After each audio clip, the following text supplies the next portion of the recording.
Ito ang Snowball Earth Full Season Compressed Version Recap. Kung gusto mong malaman ang buong kwento mula simula hanggang dulo, nasa tamang video ka. Simulan na natin. Nagsimula ang kwento ng unang beses na salakayin ng isang intergalactic kaiju ang Earth. Pero sa kasamaang palad, simula pa lang pala yun. Sunod-sunod na dumating ang mga kaiju na gustong burahin ang sangkatauhan. Para labanan ang ganitong kalaking banta, pinagsama-sama ng iba't ibang bansa ang kanilang pinakamahusay na tao at teknolohiya, at binuo ang Anti-Kaiju Defense Force na tinawag na ERD. Nagkaroon man sila ng ilang tagumpay, napakalaki pa rin ang pinsala at tila walang katapusan ang digmaan, hanggang sa lumitaw ang isang batang tagapagligtas. Ang ating bida ay si Tatsuo, isang mahiyain na bata na mas gustong umiwas kaysa makihalubilo. Isang araw, napadpad siya sa isang robot na tumatangging mag-selfie-destruct. Ipinaglalaban nito ang karapatan nitong mabuhay bilang isang robot. Dumating ang lead researcher na si Kojika, na balak gamitin ang robot bilang isang autonomous bomb laban sa kaiju, isang imbensyong magliligtas ng buhay ng tao, pero kapalit ang pagsasakripisyo ng robot. Habang nag-uusap sila, biglang tumunog ang alarma, umaatake na naman ang mga kaiju. Nagsitakbuhan ang mga researcher, pero nanatili si Tatsuo. Nandoon din si Kojika, na gustong subukan ng bagong robot na tinawag na Snowman. Pero bigla siyang nabigla nang malaman na may sumakay na sa Snowman, ang sarili niyang anak. Sa loob ng robot, si Tatsuo ay tahimik na pinag-aaralan ang manual at kinokontrol ang sistema. Nagpanik ang Snowman dahil hindi niya maintindihan ang nangyayari at pinipigilan si Tatsuo, dahil delikado ito at pwede siyang sumabog. Pero kalmado si Tatsuo, sinabi niyang gagawa siya ng paraan para hindi mangyari yun. Hindi inaasahan ng lahat, pero nagawa ni Tatsuo na paandarin ang Snowman, isang bagay na imposible para sa kahit sino maliban sa isang henyo. Inilipad niya ito at hinarap ang kaiju. Ilang oras ang lumipas, umugang ang balita, isang experimental robot ang nag-iisang tumalo sa kaiju. Mas lalo pang ikinagulat ng lahat nang malamang 9 na taong gulang lang ang piloto, si Tatsuo. Ipinahayag ni Kojika sa buong mundo ang nangyari, at agad silang itinuring na mga bayani. Nagbago ang pananaw niya, mula sa paggamit ng robot bilang disposable bomb, ginawa niyang simbolo ng pag-asa ang Snowman. Nangako siya na ipagpapatuloy nila ang laban. Samantala, hirap na hirap si Tatsuo sa atensyon ng mga tao. Pero sa paglipas ng panahon, lalo siyang sumikat bilang bayani. Patuloy siyang lumalakas, kasabay ng upgrades ng Snowman, habang papalapit ang huling yugto ng digmaan. Pagkalipas ng 10 taon, makikita si Tatsuo sakay ng isang intergalactic cruiser, nagbabasa ng librong 777 Steps to Making Friends. Pero bago pa siya makapagsimula, inihayag na nalalapit na ang final battle, 40 minuto na lang. Habang papunta, may mga taong umaasa sa kanya bilang kanilang tagapagligtas. Tahimik siyang tumugon na gagawin niya ang kanyang makakaya. Pagdating niya, inilunsad niya ang sarili papunta sa kalawakan at tinawag ang Snowman, na ngayon ay tinatawag na niyang Yukio, para papasukin siya. Pero halata sa robot na muli na namang tumatakbo si Tatsuo, hindi sa laban, kundi sa pakikisalamuha sa ibang tao. Iniisip ni Tatsuo na sana naging kalmado siya habang kinakausap ang mga babae, hindi niya maiwasang isipin na ang loser niya. Lumaki siyang halos puro laban sa kaiju ang ginagawa, kaya hanggang ngayon hirap pa rin siyang makipag-usap sa tao. Pinapalakas siya ni Yukio at sinasabing huwag siyang sumuko sa pakikipagkaibigan. Pero sabi ni Tatsuo, okay lang siya dahil nandyan naman si Yukio, kahit papaulit-ulit na niya itong sinasabi sa loob ng 10 taon.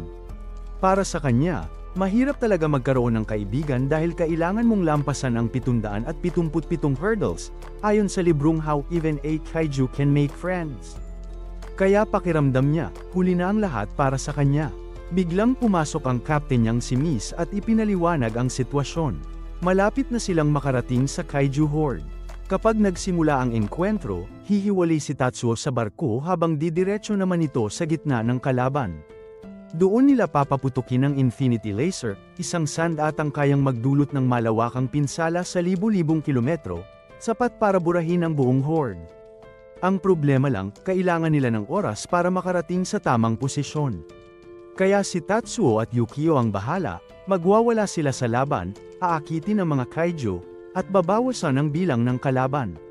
Natapos ang briefing, pero napansin ni Tatsuo na sablay na naman ang pakikipag-usap niya, imbes na yes ma'am, kung ano lang ang nasabi niya. Pero para kay Yukio, hindi yun mahalaga. Ang importante ay manalo sila at matupad ang pangarap nilang matapos ang digmaan. Hindi nagtagal, dumating na ang mga kaiju, at napakarami nila. Isang walang katapusang dagat ng higanteng halimaw ang sumalubong sa kanila. Nagsimula na ang misyon. Huminga ng malalim si Tatsuo at pinaalalahanan ng sarili na gusto niyang maging isang taong may halaga. Nang makita ang kalaban, biglang nagbago ang aura niya, naging kalmado, determinado, at handang lumaban. Inactivate niya ang kanyang Seven Sword style, at sa isang bagsak pa lang, sunod-sunod na kaiju ang napabagsak. Napahanga ang lahat sa lakas niya. Buong kumpiyansa si Miss na mananalo sila dahil nandyan ang kanilang tagapagligtas. Sa wakas, nakarating sila sa launch point. Inutusan ni Miss ang lahat na maghanda, oras na para iligtas ang mundo. Nagtipon ang napakalaking enerhiya para sa Infinity Laser, pero sa mismong sandali ng pagpapaputok, bigla itong naglaho. Nagulat ang lahat, nag-crash ang kanilang laser system. Hindi na maipapaputok ang Infinity Laser. Hindi makapaniwala si Miss dahil hindi pa ito nangyayari dati. Pero mabilis siyang kumilos at nag-utos ng Plan B, depensahan ng barko at bawiin sina Tatsuo at Yukio. Pero huli na ang lahat. Biglang nag-shutdown ang buong sistema ng barko, wala ng depensa, wala ng barrier. Sa loob ng ilang sandali, tuluyang nawasak ang barko. Lumipad sa kalawakan ang mga crew, at si Miss ay sumigaw bago tuluyang mawala. Nangyari ang lahat sa isang iglap. Napatulala si Tatsuo habang pinapanood ang pagsabog ng kanilang barko. Hindi rin makapaniwala si Yukio, ito na ba ang katapusan ng sangkatauhan? Pero hindi sumuko si Tatsuo. Sinabi niyang bumalik sila, kung may kahit isang taong buhay pa, kailangan nila itong iligtas. Kahit nag-aalala si Yukio, iginiit ni Tatsuo na hindi pa tapos ang laban. Magpapatuloy sila hanggang sa maubos ang mga kaiju. Lumipas ang ilang oras, pagod na si Tatsuo, at marami na silang napatay na kaiju. Pero hindi pa rin nauubos ang kalaban. Malala na rin ang kondisyon ni Yukio, grabe ang damage at nawalan pa siya ng isang braso. Doon na nagsimulang mawala ng pag-asa si Yukio. Napagtanto niya na parang imposible na silang manalo. At sa pagkakataong yun, kahit si Tatsuo, napilitang umamin. Ginawa na nila ang lahat ng makakaya nila. Wala na silang ibang magagawa, ang tanging paraan na lang ay bawasan ang bilang ng mga kaiju para may laban pa ang natitirang puwersa sa Earth.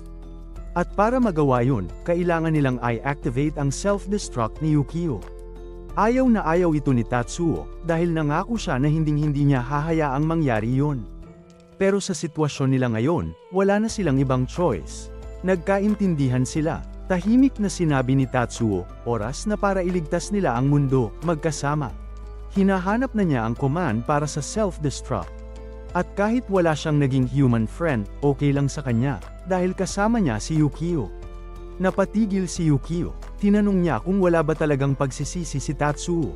Hindi sigurado si Tatsuo, naalala niya ang buong buhay niya, kung paano niya ginugol ang lahat ng oras sa pakikipaglaban sa mga kaiju. Kaya sinabi niya kay Yukio, okay na siya. Nagpasalamat siya, dahil nanatili si Yukio sa tabi niya sa loob ng maraming taon. At si Yukio naman, nagpasalamat din, dahil hindi lang siya itinuring ni Tatsuo bilang isang bomba, kundi binigyan pa siya ng pangalan. Biglang tumahimik si Yukio, at sa susunod na sandali, kinuha niya ang buong kontrol. Kinabahan si Tatsuo, alam na niya kung ano ang gagawin ni Yukio. Inamin ni Yukio ang nararamdaman niyang guilt. Para sa kanya, ninakaw niya ang normal na buhay ni Tatsuo, pinilit niya itong lumaban sa kaiju sa loob ng 10 taon.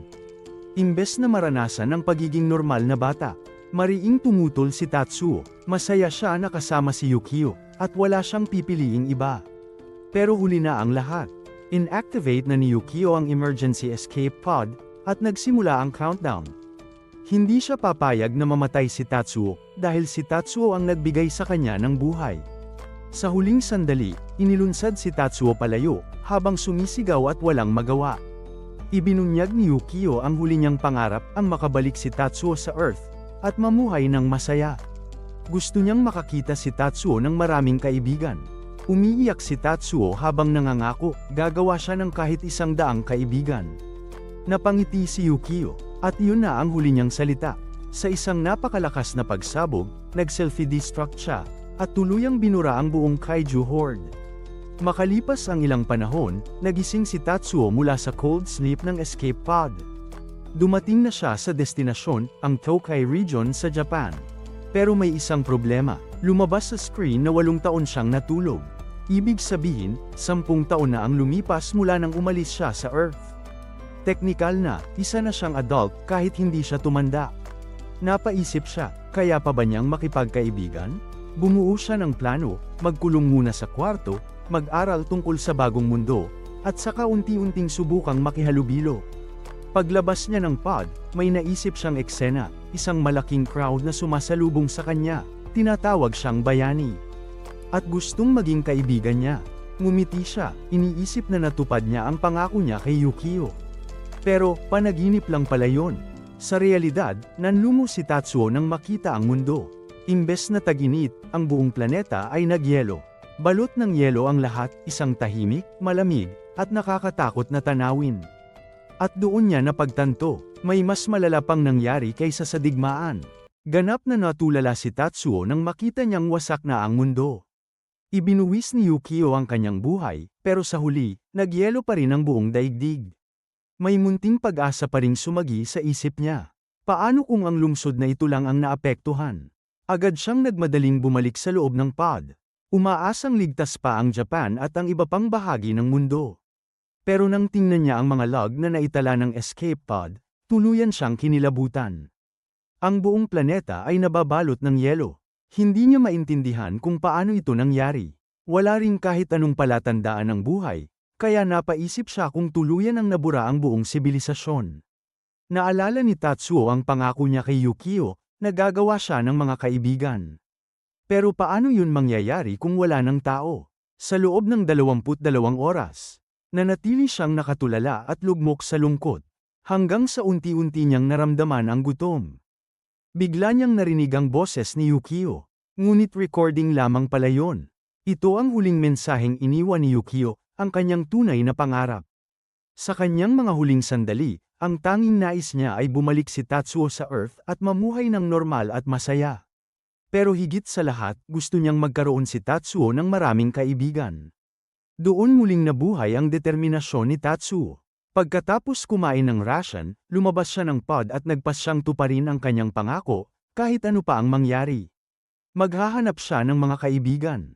Ayon sa kanya, ang susi rito ay nasa librong daan-daang beses na niyang nabasa. How Even a Kaiju Can Make Friends ni Professor Lonely Aoki. Step 1 out of 777, lumabas ng bahay at makipagkilala sa mga tao. Sa paligid, puro niebe lamang ang makikita. Tahimik, walang buhay, hanggang sa bigla siyang natigilan nang makakita ng isang kakaibang lalaki. Natisod siya rito, pero agad niyang napagtanto ang nakakatakot na katotohanan, patay na ito. Nagyelo ang lalaki hanggang sa mamatay, at sa sobrang tigas ng lamig, halos maduraj ito sa simpleng paghawak. Habang inilalagak niya ito ng maayos, lalo niyang naramdaman kung gaano nakakatakot ang mundong ito.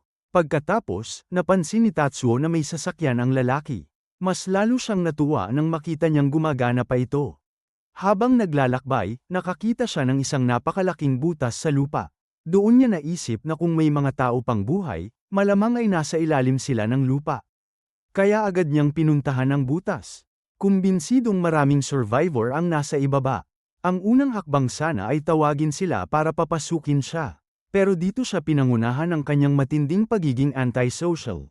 Habang iniisip niya ang sarili niyang kabiguan, biglang may isang dambuhalang nilalang na lumitaw sa likuran niya. Isang kaiju. Napatakbo si Tatsuo sa takot. Hindi siya makapaniwalang may mga kaiju pa ring buhay. Mabilis siyang bumaba sa malaking butas. Pagdating sa ibaba, nabigla siya sa kanyang nakita. Ito ang Earth na dati niyang kilala. Ang kanyang tahanan. Pero ngayon, isa na lamang itong nagyelong bangungot. Muntik na siyang mawalan muli ng pag-asa, ngunit naalala niya ang pangako kay Yukio. Hindi siya pwedeng sumuko. Sa sandaling yon, muling sumulpot ang kaiju. Mahigpit na idineklara ni Tatsuo na ito pa lamang ang simula. Hindi siya pwedeng mamatay ngayon. Diretso niyang sinugod ang halimaw gamit ang excavator at ginamit ang shovel nito para hindi siya malamon. Habang lumalaban, mabilis niyang inaral ang galaw ng kaiju. Gusto siya nitong lamunin, habang ang tanging sandata niya ay ang maliit na shovel. Sa kabutihang palad, diretsahan ang mga atake ng halimaw, kaya nagagawa niya itong iwasan. Ang problema lang, wala siyang paraan para makaganti. Pinakalma niya ang sarili at pinaalala ang bagay na lagi niyang ginagawa noon. Gamitin ang lahat ng nasa paligid at gumawa ng paraan para manalo. Patuloy ang walang humpay na pag-atake ng kaiju, at unti-unting nasisira ang excavator. Sa gitna ng laban, tuluyang nabali ang shovel. Ngunit sa halip na mawala ng pag-asa, nakita niya rito ang pagkakataon. Gagamitin niya ang matalim na bahagi nito bilang sandata. Sa sandaling yun, naalala niya ang laging sinasabi ng kanyang ama. Ang dahilan kung bakit espesyal si Tatsuo, ay ang kanyang pambihirang kakayahang pumatay ng mga kaiju. Buong lakas niyang sinugod ang halimaw, gamit ang sirang shovel arm bilang isang improvised lance. Nilamon siya ng kaiju, pero bago pa ito makapagdiwang, bigla niyang itinarak ang improvised na sibat sa loob nito. Napatay niya ang kaiju, at sa unang pagkakataon, may ibang mga tao na lumitaw. Hindi sila makapaniwala sa kanilang nasaksihan. Isang buong kaiju ang biglang bumagsak sa harap nila. Habang nagdiriwang sila, biglang lumabas si Tatsuo mula sa bibig ng halimaw. Napatigil silang lahat. Si Tatsuo naman ay tuluyang nabigla. Sa wakas, nakakita rin siya ng ibang tao. Ngunit sa halip na matuwa, natakot ang mga ito at inakalang isa siyang halimaw. Naging emosyonal si Tatsuo habang marahan niyang sinabi kay Yukio na kahanap ako ng mga survivor. Pero sa kasamaang palad, takot pa rin sa kanya ang mga tao. Habang nakatingin sila kay Tatsuo, agad silang napasigaw. Lumayas ka, masamang espiritu. Naalala ni Tatsuo na may misyon siya. Kailangan niyang sundan ang susunod na step sa librong gabay sa pakikipagkaibigan. Pagkatapos ng unang encounter, may kailangan daw siyang gawin, habang nakangiti. Hindi niya lang maalala kung ano mismo yon. Wala ng oras para mag-isip, kaya ngumiti na lang siya sa kanila. Pero imbes na gamaan ang sitwasyon, lalo lang itong lumala. Dahil sa sobrang awkward at nakakatakot niyang ngiti, lalo silang natakot. Tinawag pa siya ng iba na creepy. Sa malas ni Tatsuo, ubus na rin ang lakas niya. At sa sobrang pagod, tuluyan siyang nawala ng malay. Pagkagising niya, bigla niyang naalala ang step 2. Ipakilala ang sarili. Napansin ni Tatsuo na nasa loob siya ng isang kuweba ng yelo. Nagtaka siya kung saan napunta ang mga taong nakita niya kanina. Ngunit maya-maya, nabigla siya nang makita na mas marami na silang tao ngayon. Napakarami nila, at lahat sila ay abalang-abala sa pagkatay at paghimay sa katawan ng kaiju. Lalong tumibay ang loob ni Tatsuo. Gagawin niyang kaibigan ang lahat ng taong ito. Pero doon niya napansin. Nakagapos pala siya. Sa halip na mataranta, kalmado lang siya. Ilang beses na raw siyang na-dislocate ang mga braso noon habang pinapilot si Yukio. Samantala, masayang nagdiriwang ang mga tao sa pagkakakuha nila ng kaiju. Tuwa na tuwa ang lahat dahil napakalaking resource nito para sa kanilang pamumuhay. Pero alam ni Ao na hindi niya maaaring akuin ang kredito. Sinabihan siya ni Nashimura na huwag mag-alala. Hindi na lang daw niya isasama sa report kung sino talaga ang nakahanap sa kaiju. Idinagdag pa niya na si Ao ang kanilang ace. Ayon sa mga nakatatanda, kung malaman nilang palihim siyang lumalabas gabi-gabi para galugarin ang pugad ng mga kaiju, siguradong magwawala ang mga ito. Ngunit ngumiti lang si Ao at sinabing gagawin pa rin niya ang gusto niya. Si Nashimura rin pala ang nakakita sa kanya noong bata pa siya, kaya hindi niya maiwasang ma-emotional sa laki ng ipinagbago nito. Biglang tumakbo sina Maki at ang iba pa para ibalita kay Ao na nakatakas na ang lalaking kanilang tinali. Samantala, si Tatsuo ay abalang pinagmamasdan ang mga tao habang hinihimay nila ang kaiju. Hindi nagtagal, napagtanto niya kung paano sila nakaligtas. Dahil nagyelo na ang buong mundo, ginagamit nila ang mga kaiju bilang pangunahing pinagkukunan ng resources. Pagkain, materyales, panggatong, lahat. Napahanga siya sa kanilang kakayahang mabuhay sa ganitong klase ng mundo. Biglang napansin ni Tatsuo ang isang batang naglalaro gamit ang maliit na laruan ni Yukio. Ngunit agad itong tumakbo palayo habang tinatawag siyang weirdo. Pero sa sandaling yun, isang malaking tipak ng yelo ang muntik nang bumagsak sa bata. Agad kumilos si Tatsuo. Tumakbo siya para iligtas ito, pero mabilis niyang na-realize na hindi siya aabot sa oras. Sa huling sandali, nakakita siya ng mahabang poste at mabilis niya itong ginamit para maitulak palayo ang bata mula sa pagbagsak ng yelo. Eksaktong oras. Dumating ang ama ng bata at agad itong pinagalitan. Ilang beses na raw niyang sinabing huwag maglaro sa ilalim ng mga yelong nakausli. May ibang lalaking nakakita sa nangyari at agad nilang pinasalamatan si Tatsuo sa pagliligtas sa bata. Ngunit maya-maya, napansin nila na hindi nila siya kilala. Pakiramdam nila ay parang pamilyar siya, pero hindi nila maalala kung saan. Tinanong nila siya kung saang section siya nanggaling. Walang maayos na maisagot si Tatsuo. At lalo lang lumala ang sitwasyon dahil sa kanyang anxiety. Nagsimula tuloy silang maghinala sa kanya. Pero agad silang pinigilan ng isang lalaki. Sigurado raw siyang may dahilan si Tatsuo kung bakit ayaw nitong sumagot. At hindi mababago noon ang katotohanang may utang na loob sila rito. Hindi mahalaga kung sino siya o saan siya nanggaling. Nagpakilala ang lalaki bilang Takamura, at ang anak niya ay si Joji. Nahihirapan si Tatsuo na makipagkamay dahil sa kaba, pero si Takamura na mismo ang humawak sa kamay niya. Mahinang nagpakilala si Tatsuo pabalik. At sa wakas, nakumpleto niya ang Step 2. Sinabi ni Takamura na sandali lang dahil bibigyan niya siya ng pinakamagandang hiwa ng karne ng kaiju bilang pasasalamat. Sa di kalayuan, nakita ni Naao at ng grupo niya ang buong pangyayari. Nagtanong si Maki kung dapat ba nilang hulihin si Tatsuo. Pero tumanggi si Ao. Ang trabaho nila ay harapin ang anumang banta sa kanilang mall. At sa ngayon, hindi kabilang si Tatsuo sa kategoryang yon. Isa pa rin siyang misteryo, pero pwede naman daw nila itong kausapin mamaya. Sinabi ni Ao na oras na para bumalik sa trabaho, ngunit biglang, nayanig ang buong lupa. Napahinto ang lahat. Mula sa ilalim ng yelo, biglang may isang napakalaking braso na sumulpot. At sa harap ng kanilang mga mata, isang mas dambuhala at mas nakakatakot na kaiju ang lumitaw. Hindi makapaniwala si Tatsuo sa kanyang nakikita. Dahil ang estruktura ng mga buto nito, ay hindi katulad ng kahit anong kaiju na nakita niya noon. Ibang-iba ang itsura ng kaiju na to kumpara sa mga nakita na dati ni Tatsuo. Nagsisigawan sa takot ang lahat habang walang awang dinudurog ng higanteng halimaw ang isang grupo ng tao. Dahil sa nakakatakot na eksenang to, tuluyan nang nerealize kung gaano kalala ang sitwasyon nila. Napakabangis ng halimaw at napapaisip si Tatsuo kung paano niya ito matatalo.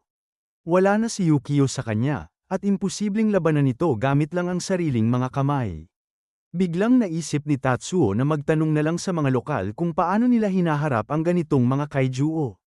Pero agad niyang napagtanto na wala rin silang maitutulong, paralisado sila sa matinding takot. Kaya nagdesisyon si Tatsuo na siya na lang ang kikilos para mailigtas sila. Ang problema, sobrang dami ng tao at wala siyang maayos na paraan para protektahan silang lahat. May isang lalaking nagtangkang tumakbo para iligtas ang sarili. Pero halatang hindi iyon uubra. Sinubukan siyang pigilan ni Tatsuo, pero huli na, napansin na siya ng kaiju. Buti na lang at naabutan siya ni Ao at nailigtas sa tamang oras. Paulit-ulit siyang nagpasalamat, pero ikinagulat ng lahat nang biglang hampasin ni Ao ang sarili niya sa lupa sa sobrang galit. May taong kakain lang ng kaiju, at hindi niya matanggap na may mamatay sa harap niya. Sinabihan siya ni Fumaki na ipagpaliban muna ang emosyon dahil may trabaho pa silang dapat tapusin. Naihanda na nila ang lahat, kaya agad inactivate ni Ao ang emergency fog machines. Mabilis na napuno ng makapal na usok ang paligid, at inutusan ni Ao ang lahat na tumakbo. Nagsimula ng lumikas ang mga tao habang pinaalalahanan ng isa't isa na sundin ang kanilang drills. Namangha si Tetsuo dahil isang utos lang, sabay-sabay na silang tumakbo paakyat. Nakahinga siya ng maluwag dahil mukhang magiging ligtas ang lahat. Pero napansin niyang may kakaibang ginagawa ang kaiju, parang nag-iipon ito ng lakas. Ramdam ni Tatsuo na may masamang mangyayari. Dahil sa karanasan niya bilang tagapagligtas na nakapatay na ng napakaraming kaiju, alam niyang paparating ang isang nakamamatay na pag-atake. Kapag hindi siya kumilos ngayon, siguradong may mas marami pang mamamatay. Nauubos na ang oras, pero napapaisip si Tatsuo kung ano pa ang kaya niyang gawin nang wala si Yukio. Biglang sumigaw si Takimura na tumakbo na siya at sumama sa kanila. Nag-aalala ang lahat at hinihikayat siyang iligtas ang sarili. Naalala ni Tatsuo kung paano sila unti-unting naging magkaibigan, at doon niya naintindihan kung ano ang dapat niyang gawin. Sa halip na tumakas, diretso siyang tumakbo sa kabaligtarang direksyon. Nilagpasan niya ang kaiju, umaasang makukuha ang atensyon nito palayo sa iba. Sumigaw si Takimura na huminto siya, pero nagawa na ni Tatsuo ang plano niya, nasa kanya na ang buong atensyon ng halimaw. Hindi maintindihan ni Neo kung bakit handang isugal ni Tatsuo ang buhay niya. Madali siyang napaglaruan ng kaiju at paulit-ulit na tinatamaan sa bawat atake. Halos mabaliw sa pag-aalala si Takamura at kailangan pa siyang pigilan. Tumanggi si Ao na iwan si Tatsuo kaya sumugod siya para tulungan ito. Pero malinaw na wala silang laban, hindi na makagalaw si Tatsuo. Hinarap ni Ao ang halimaw at nakita niyang hawak na nito si Tatsuo. Sobrang lala na ng pinsala niya at malapit na siyang mamatay. Sa sandaling yun, biglang nagliwanag ang device sa mukha ni Tatsuo. Nagulat ang lahat nang magsimulang mabiyak ang kisame at may bumagsak mula sa itaas. Isang napakalaking piraso ng metal ang tumama sa kaiju, at hindi makapaniwala si Tatsuo sa nangyari. Ilang minuto bago yon, ipinakita kung ano ang nangyari, 42 oras na ang lumipas mula nang bumagsak ang escape pod, at sa wakas ay nag-boot up ito matapos mag-install ng napakaraming data. Agad nitong natuntun si Tatsuo at dumiretso papunta sa kanya. Habang papalapit, narinig ni Tatsuo ang boses ni Yukio na tinatawag siya. Lumalabas na ito ang iniwang insurance ni Yukio, isang bagay na hindi niya akalaing magagamit niya. Nanlaki ang mata ni Tatsuo habang nagsisimulang mag-transform ang escape pod. Si Yukio yun, at sinabi niyang oras na para lumaban silang dalawa. Bumalik ang eksena 14 na taon na ang nakalipas, noong inaatake ang lungsod. Dumating sina Tatsuo at Yukio habang kalmadong nanunood ang ama ni Tetsuo. Handa na silang lumaban. Pero napansin ni Yukio na parang kalaw-angin ang mga galaw niya. Humingi ng paumanhin si Kojika dahil nakalimutan niyang i-tune up si Yukio noong nakaraang gabi. Gusto sanang magpatuloy ni Tatsuo, pero nagulat siya nang makita na langis pala ang laman ng iniinom niya. Isa na namang pagkakamali ni Kojika, kaya napilitan itong humingi ulit ng tawad habang nagsisimula ang laban. Matapos nilang manalo, bumalik sila sa base at nalaman na iniwan na naman sila ni Kojika. Lagi na lang silang dalawa. Kaya si Yukio ang naging unang tunay na kaibigan ni Tatsuo. Pagkatapos ng self-destruction ni Yukio, naiwan si Tatsuo na mag-isa, palutang-lutang sa kalawakan sa loob ng ilang araw. Habang iniisip niya si Yukio, naramdaman niyang may malaking puwang na naiwan sa puso niya. Hindi kailanman nagsara ang sugat na yun at hindi rin ito kailanman nawala. Nagpanggap lang si Tatsuo na okay na siya, at inakala niyang ganoon na lang yun habang buhay. Kaya hindi siya makapaniwala sa nakikita niya nang tumitig siya kay Yukio na nasa harapan niya. Pero walang oras para mag-usap dahil agad nang umatake ang kaiju. Kumilos si Yukio nang walang pag-aalinlangan at nagpakawala ng isang napakalakas na suntok. Ipinaliwanag niya na sa mismong sandali ng pagsabog, nailipat niya ang sarili niya papunta sa pod. Matagal ang naging proseso ng pag-install, kaya ngayon lang niya ito naipakita. Napuno ng emosyon si Yukio habang sinasabi kay Tetsuo na sa wakas, nakauwi na siya. Hindi napigilan ni Tatsuo ang luha habang tinatanggap muli ang nag-iisa niyang tunay na kaibigan. Napatulala ang lahat sa sobrang gulat, pero napansin din nila na buhay pa ang kaiju. Ramdam ni Yukio na galit ang halimaw, pero wala siyang pakialam. Idineklara niya na kahit anong kaiju ang humarap sa kanila ni Tatsuo ay walang pag-asang mabuhay. Sinabi pa niya na totoo yun kahit wala siyang maayos na armas sa kasalukuyan. Hindi makapaniwala si Tetsuo, kaya pinaalala ni Yukio na ang bago niyang katawan ay isa lang talagang escape pod, sa totoo lang. Mas mababa pa ang specs nito kumpara sa prototype. Napaisip si Tatsuo kung paano sila lalaban, pero ngumiti si Yukio at sinabing magiging maayos ang lahat dahil magkasama na ulit sila bilang team. Parang bumalik lang sa dati habang sinasabihan ni Tatsuo si Yukio na sobra na naman ang pagiging optimistic nito. Patuloy na nakatingin ang mga lokal, hindi makapaniwala dahil parang kinakausap ni Tatsuo ang robot. Medyo lumalapit na sila, kaya napilitan si Ao na paalalahanan sila kung gaano kapanganib ang kaiju. Muling umatras ang halimaw at agad na nakilala ni Yukio ang posisyon nito, inihahanda nito ang harapang paa at leeg para sa susunod na pag-atake. Biglang sumugod ang kaiju gamit ang napakalaki nitong katawan at nagdulot ng matinding pagkasira sa paligid.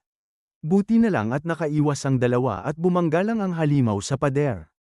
Inilagay ni Yukio si Tatsuo sa loob ng pod at sinabi niyang kung tinamaan sila ng ataking yun, siguradong tapos na sila. Muling umatras ang Kaijuo, at napagtanto ni Tatsuo na kaya nitong paulit-ulit na umatake ng ganoon kabilis. Kung hihintayin pa nilang umiwas bago gumanti, siguradong mahuhuli na sila, kaya kailangan nilang kumilos agad. Mas lalo pang nag-ipon ng lakas ang halimaw, at kahit ang mga lokal ay ramdam na may paparating na mas nakakatakot. Nagtatanong sila kung magiging okay ba ang dalawa, at may isang nagsabi na magiging ayos lang ang lahat. Nang tanungin kung bakit siya sigurado, pinaalala niya na nakita na nila ang eksenang ito dati. Nalito ang iba, kaya mas tinutukan nila ang nangyayari. Muling umatake ang Kaijuo, at sa pagkakataong ito, handa na ang ating mga bida. Habang naghahanda silang sumagupa, unti-unting naalala ng mga lokal ang pamilyar na tagpong ito. Lumipad muli ang halimaw sa ere, pero sa pagkakataong ito, sinalubong nila ito ng isang matinding atake sa leeg, ang kanilang Robo 1 sword-style Diablo attack, at sa isang iglap. Tuluyang napugutan ng ulo ang Kaijuo. Napanganga ang mga tao sa sobrang gulat, at hindi makapaniwala si Ao sa kanyang nasaksihan.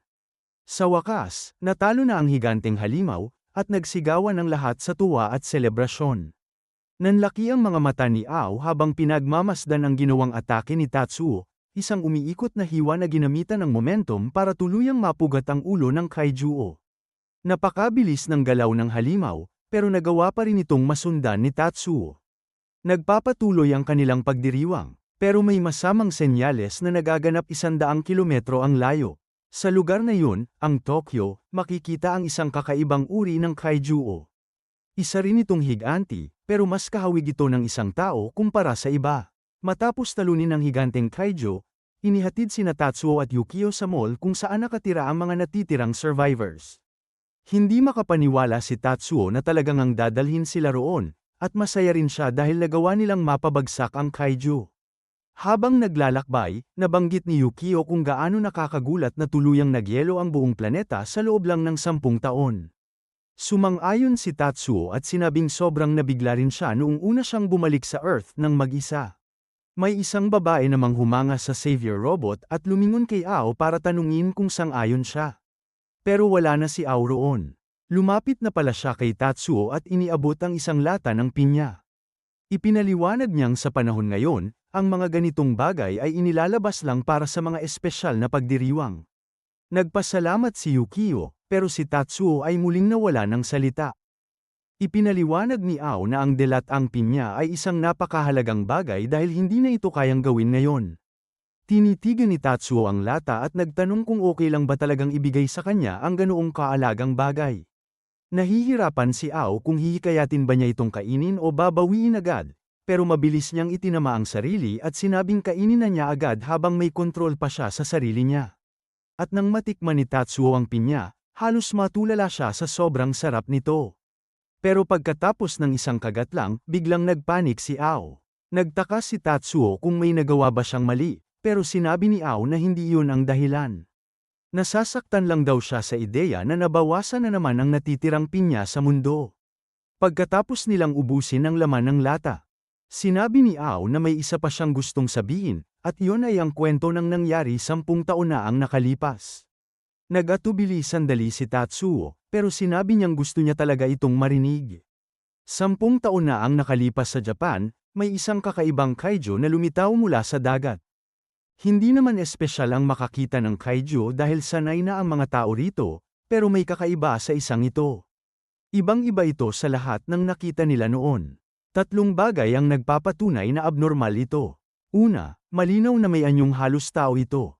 Pangalawa, hindi ito nanggaling sa outer space tulad ng iba kundi mula mismo sa dagat.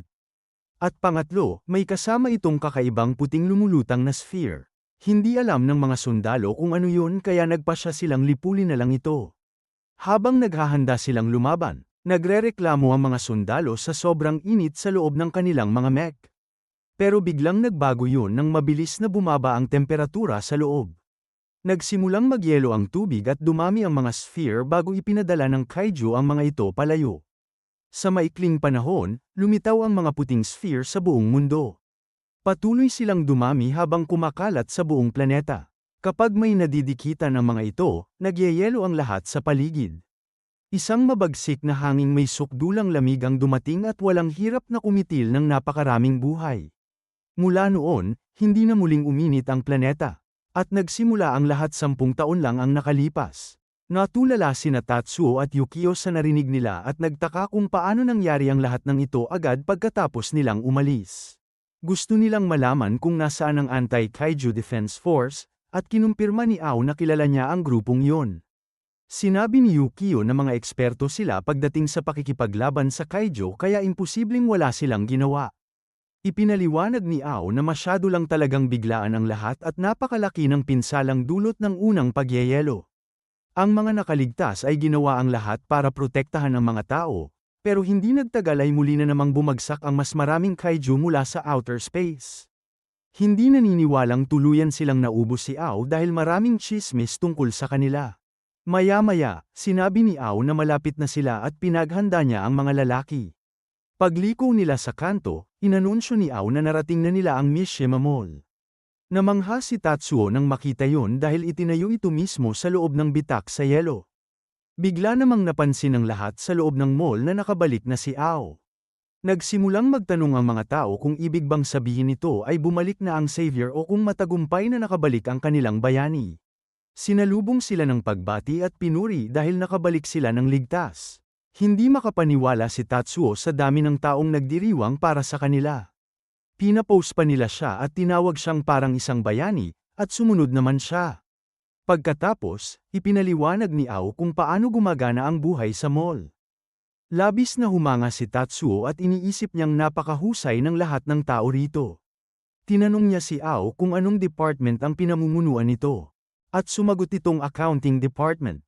Nagulat si Tatsuo dahil nakita niya itong lumalaban kanina. Alam ni Furamaki na iniisip niya kung bakit nasa pugad ng kaiju si Ao.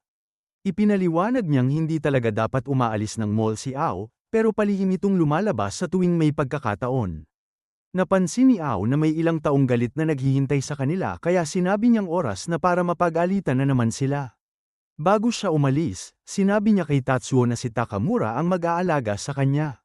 Sinabi ni Takamura na gusto niyang ipakita kay Tatsuo ang isang napaka-espesyal na lugar at dinala niya ito sa isang hot spring. Nawalan ng salita si Tatsuo at hindi makapaniwala sa nakita niya. 10 taon siyang nasa outer space at mula nang bumalik siya sa Earth, puro nakakapasong lamig lang ang naranasan niya. Ngumiti si Takamura at sinabing inayos niya ito para si Tatsuo lang sana ang makagamit. Habang pinapakalma siya ng mainit na tubig, may napansin si Tatsuo. Nagtaka siya kung bakit mainit sa mall dahil noong bumaba siya mula kay Yukio, yun lang ang lugar na walang nyebe sa paligid. Napansin ni Takamura na malalim ang iniisip niya kaya sinabi nitong mag-relax muna siya sa tubig. Pagkatapos, ibinunyag ni Takamura na may nakabaong kaiju sa ilalim ng mall. Nabigla si Tatsuo sa narinig, pero tiniyak ni Takamura na ligtas naman ito. Sinabi niyang makinig ng mabuti dahil ikukwento niya ang alamat ng kaiju tamer na nagligtas sa kanilang lahat. 11 buwan matapos ang malaking pagyeyelo, desperado na ang mga survivors. Palaipat-lipat sila ng lugar para maghanap ng masisilungan, pero halos lahat ng lugar ay sinakop na ng mga kaiju. Sa puntong yun, ubos na ang pagkain nila at halos mamatay na sila sa gutom.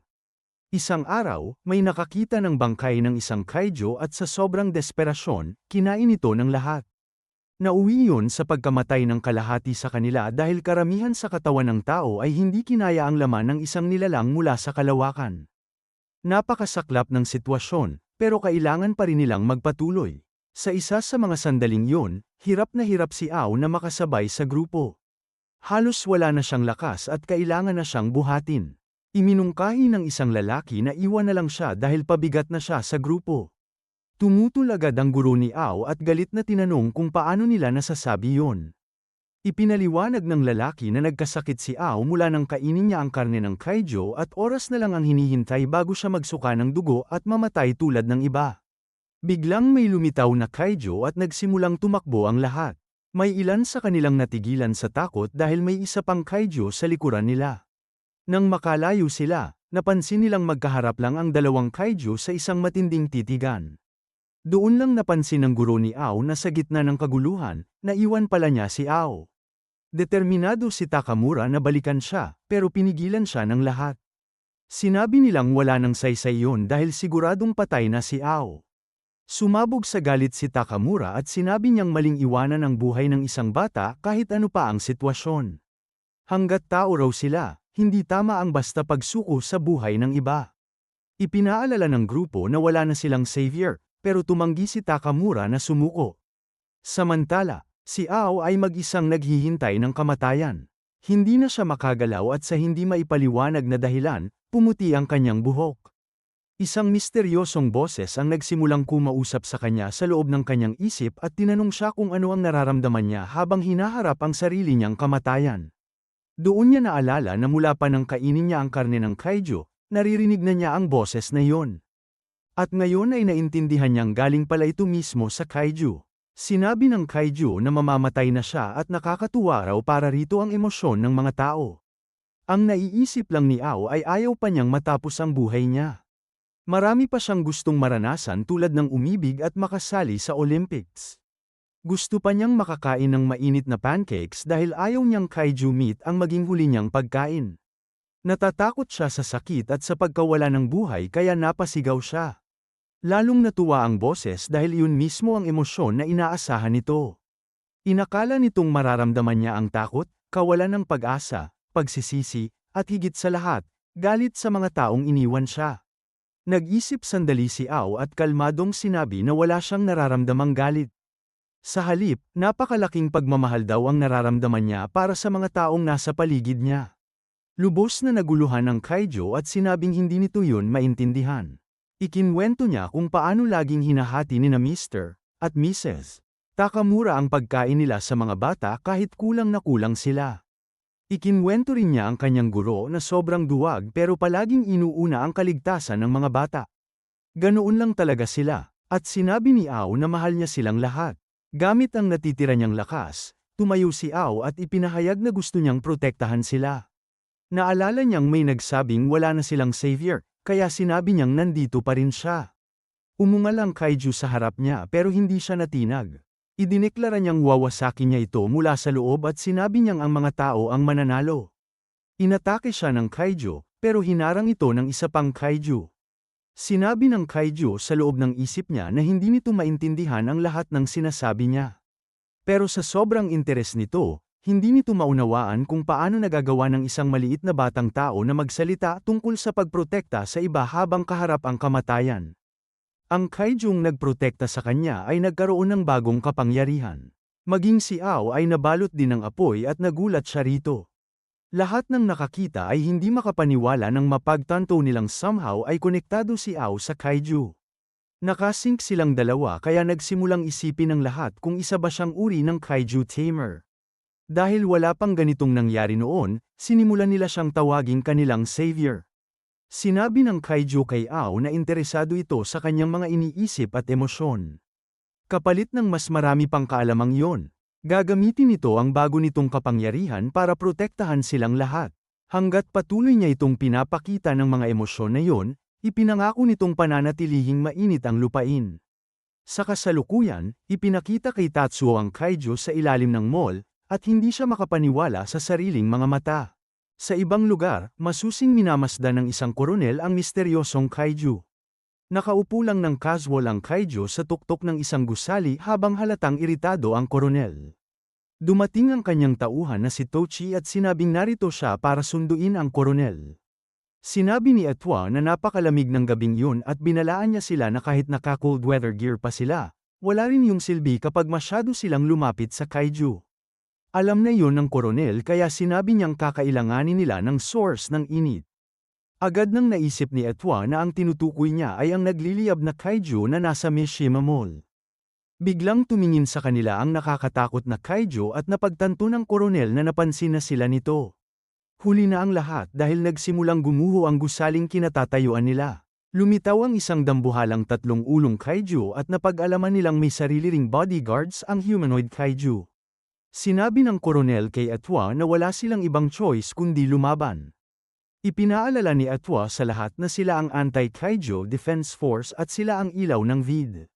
Samantala kay Tatsuo, namangha siya nang makita na may kaiju nga talaga sa ilalim ng Mishima Mall. Hindi niya maiwasang mapansin na mukhang isang higanteng ibon ito na nababalutan ng apoy. Ipinaliwanag ni Ao na noong nag-connect ito sa kanya at nagkaroon ng pag-iisip, nasaan yung ibon na raw ito. Pero malamang ay ordinaryong kaiju lang ito noong unang dumating sa Earth. Pagkatapos ay kinausap niya ito ng direkta at tinawag sa pangalan nitong Land of Men. Sinabihan siya ni Land of Men na tumigil sa kakadaldal dahil natutulog siya. Sinabi naman ni Takamura kay Tatsuo na sinwerte sila dahil nadatnan nila si Ao pagkatapos nitong maligo. Kung wala siya roon, wala silang ideya kung ano ang sinasabi ng kaiju. Biglang bumuga ang kaiju at pinalipad sa ere ang isang piraso ng tela. Agad itong nasunog, ibig sabihin ay sobrang init ng hangin sa paligid nila. Ipinaliwanag ni Ao na ang tanging lugar lang na kontrolado ang temperatura ay ang area sa paligid niya kaya kailangan nilang manatiling malapit sa kanya. Pero huwag naman sobrang lapit dahil kaya rin niyang kontrolin ang apoy gaya ng kaiju. Itinuro ni Ao na ang tanging paraan para makaangkop ang sangkatauhan sa matinding lamig ay ang lumapit sa kaiju. Ayaw niyang mag-alala sila dahil nangako siyang poprotektahan niya silang lahat. Humanga ang mga lalaki sa kanya pero sinabi ni Ao na kalimutan na nila yon dahil sobrang weird ng kaiju na ito. Hindi raw ito makagalaw dahil halos lahat ng lakas nito ay ginagamit para painitin silang lahat. Kaya may gusto raw itong kapalit. Tinanong niya si Tatsuo kung mahuhulaan ito kung ano yon at ibinunyag niyang libro ang gusto nito. Gusto ni Land of Men ng isang libro kada araw at si Ao ang nagbabasa para rito. Pinangalanan pa nga ng kaiju ang sarili nito base sa isa sa mga librong nagustuhan nito at pinili nito ang pangalang Land of Men. Pagkatapos nito, dinala ni Takamura si Tatsuo sa silid na magiging bago nitong tirahan. Namangha si Tatsuo at ipinaliwanag ni Takamura na isa itong lumang classroom na hinati gamit ang mga teen divider. Mabuti na lang at para lang sa mga may pamilya ang mga silid, ibig sabihin ay opisyal ng miyembro si Tatsuo ng pamilya Takamura. Ipinakilala ni Takamura ang iba pang miyembro na sila mismo at ang anak niyang si Joji. Pagkatapos ay sinabi niyang dapat naroon din ang anak niyang babae pero mukhang wala ito sa paligid. Hagane ang pangalan nito at eksaktong pagkabanggit ni Takamura sa pangalan niya ay binuksan ni Tatsuo ang kurtina. Sa likod nito ay si Hagane na nagpapalit ng damit. Napasigaw si Hagane na buburahin niya ang alaala ni Tatsuo matapos nitong makita ang nakita niya. Pero huli na dahil nawala na agad ng malay si Tatsuo. Ipinaliwanag ni Hagane na nakita siya ni Tatsuo na walang saplot. Nagising si Tatsuo at binati siya ni Hagane. Nagpakilala siya na parang walang nangyari at napagdesisyonan ni Hagane na nawalan na ito ng alaala. Sinabi niyang bumalik na sa trabaho ang kanyang ama at iniwan siya sa pangangalaga niya. Inabot niya kay Tatsuo ang isang sulat mula kay Takamura at sobrang natuwa si Tatsuo dahil una niya itong sulat. Tahimik na nag-isip si Hagane at napagtanto niyang dahil nasa pangangalaga niya si Tatsuo, maaari niyang gamitin ang savior kahit paano niya gusto. Sinabi rin ni Takamura sa sulat na gusto niyang bantayan ni Tatsuo si Hagane. Kapag sinubukan nitong pumunta sa workshop ng kanyang ina, dapat niya itong pigilan. Ipinaliwanag ni Takamura na mahina ang pangangatawan ni Hagane at kakamatay lang ng kanyang ina 1 buwan pa lang ang nakakalipas. Bago pa maproseso yun ni Tatsuo, sinabi ni Hagane na sumama ito dahil may gusto siyang ipakita. Agad na kinabahan si Tatsuo at inisip na baka gusto nitong pumunta sa workshop pero hindi pala yun ang pakay nito. Ibinunyag ni Hagane na bibigyan niya siya ng tour sa mga attractions ng mall. Siyempre, agad niya itong dinala sa workshop ng kanyang ina at sinabi niyang iyon ang pinakamagandang lugar sa buong mall. Ipinaliwanag niyang isa sa mga mataas na opisyal sa technology department ang kanyang ina kaya mayroon itong sariling research and development workshop. Naalala niya kung paano humanga ang kanyang ina sa mga bagay na ginagawa niya noon. Palaging may ginagawa si Hagane at lagi siyang pinupuri ng kanyang ina. At lahat ng iyon ay nangyari sa workshop na ito. Sinabi ni Hagane kay Tatsuo na may gusto talaga siyang ipagawa rito.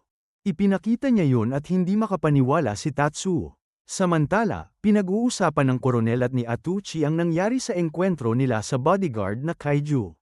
Sinabi ni Atuchi na muntik na silang mamatay pero sinabi ng koronel na masyado pang maaga para sa totoong laban. Ang mahalaga raw ay nakuha nila ang kailangan nila, isang eyeball ng kaiju, at marami rin silang natutunan.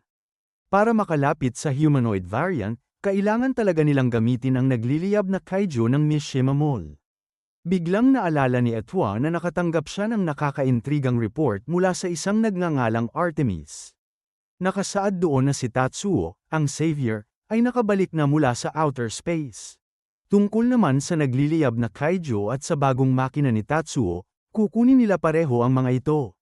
Idineklara ng koronel na minsan nang namatay ang Vid pero bumangon muli mula sa abo. Nang gabing yun, bumalik si Takamura sa bahay at sinalubong siya ni Hagane at Tatsuo. Pareho silang pagod na pagod kaya nagtataka siya kung bakit. Lumipat si Takamura ng usapan at sinabing oras na para gumawa ng hapunan. Gumamit sila ng heated stone na pinainit ng kaiju bird. Bago sila kumain, sinabi ni Takamura na baka delikado kaya huwag munang kumain si Tatsuo ng karne ng kaiju. Nag-enjoy silang lahat sa masarap na pagkain at nagkaroon sila ng magandang usapan. Pagkatapos ay natulog na sila pero hindi makatulog si Tatsuo. Lumalabas na ang pagkain kasama ang iba at ang sabay-sabay na pagtulog sa sahig ay 2 pang steps mula sa kanyang libro. 2 na naman ang natapos niya kaya nagpasalamat siya kay Professor Lonely Awoki. Inisip niya kung gaano kasaya ang buong araw at umaasa siyang maaalala rin yun ni Yukio. Habang natutulog sila, nagkaroon si Hagane ng bangungot habang naaalala kung paano nilamon ng isang kaiju ang kanyang ina. Sa malapit, nakita natin na isa palang kaiju si Artemis. May kinakain itong masarap habang sinasabing gusto niyang lumamon ng tao. Ang tauhan ng koronel na si Rico ay kayang makipag-usap kay Artemis at pinagsabihan niya itong tumahimik. Sinubukan niyang ipaalala rito ang trabaho nito pero siya pa ang pinatahimik ni Artemis. Ang mahalaga lang dito ay kumain at gusto pa raw nito ng mas marami. Galit na galit si Rico dahil hindi sinusunod ni Artemis ang utos na umalis na sa Mishima. Hindi na nagulat si Etwa dahil hindi naman daw ito ang unang beses na umasta ng ganito si Artemis. Pinutol sila ng koronel para ipaalala na espesyal si Artemis. Kaya nitong magsalita telepathically sa wikang pantao kahit malayo. Sinabi ng koronel na pabor pa nga sa kanila na nasa Mishima Mall si Artemis dahil sikat na kaiju ito. Kaya gusto niyang marinig kung ano ang laman ng report nito. Ipinaliwanag ni Rico na nasa Mishima Mall nga si Tatsuo kasama ang Flaming Kaiju Tamer. Alam na alam ng koronel ang lugar na yun at ang 200 kataong nakatira roon. Naroon din ang makina ni Tatsuo kasama ang mga ignorante. Mas lalong ipinakita ni Rico kung gaano sila kasama ng kumpirmahin niyang balak talaga nilang lipulin ang lahat ng tao roon.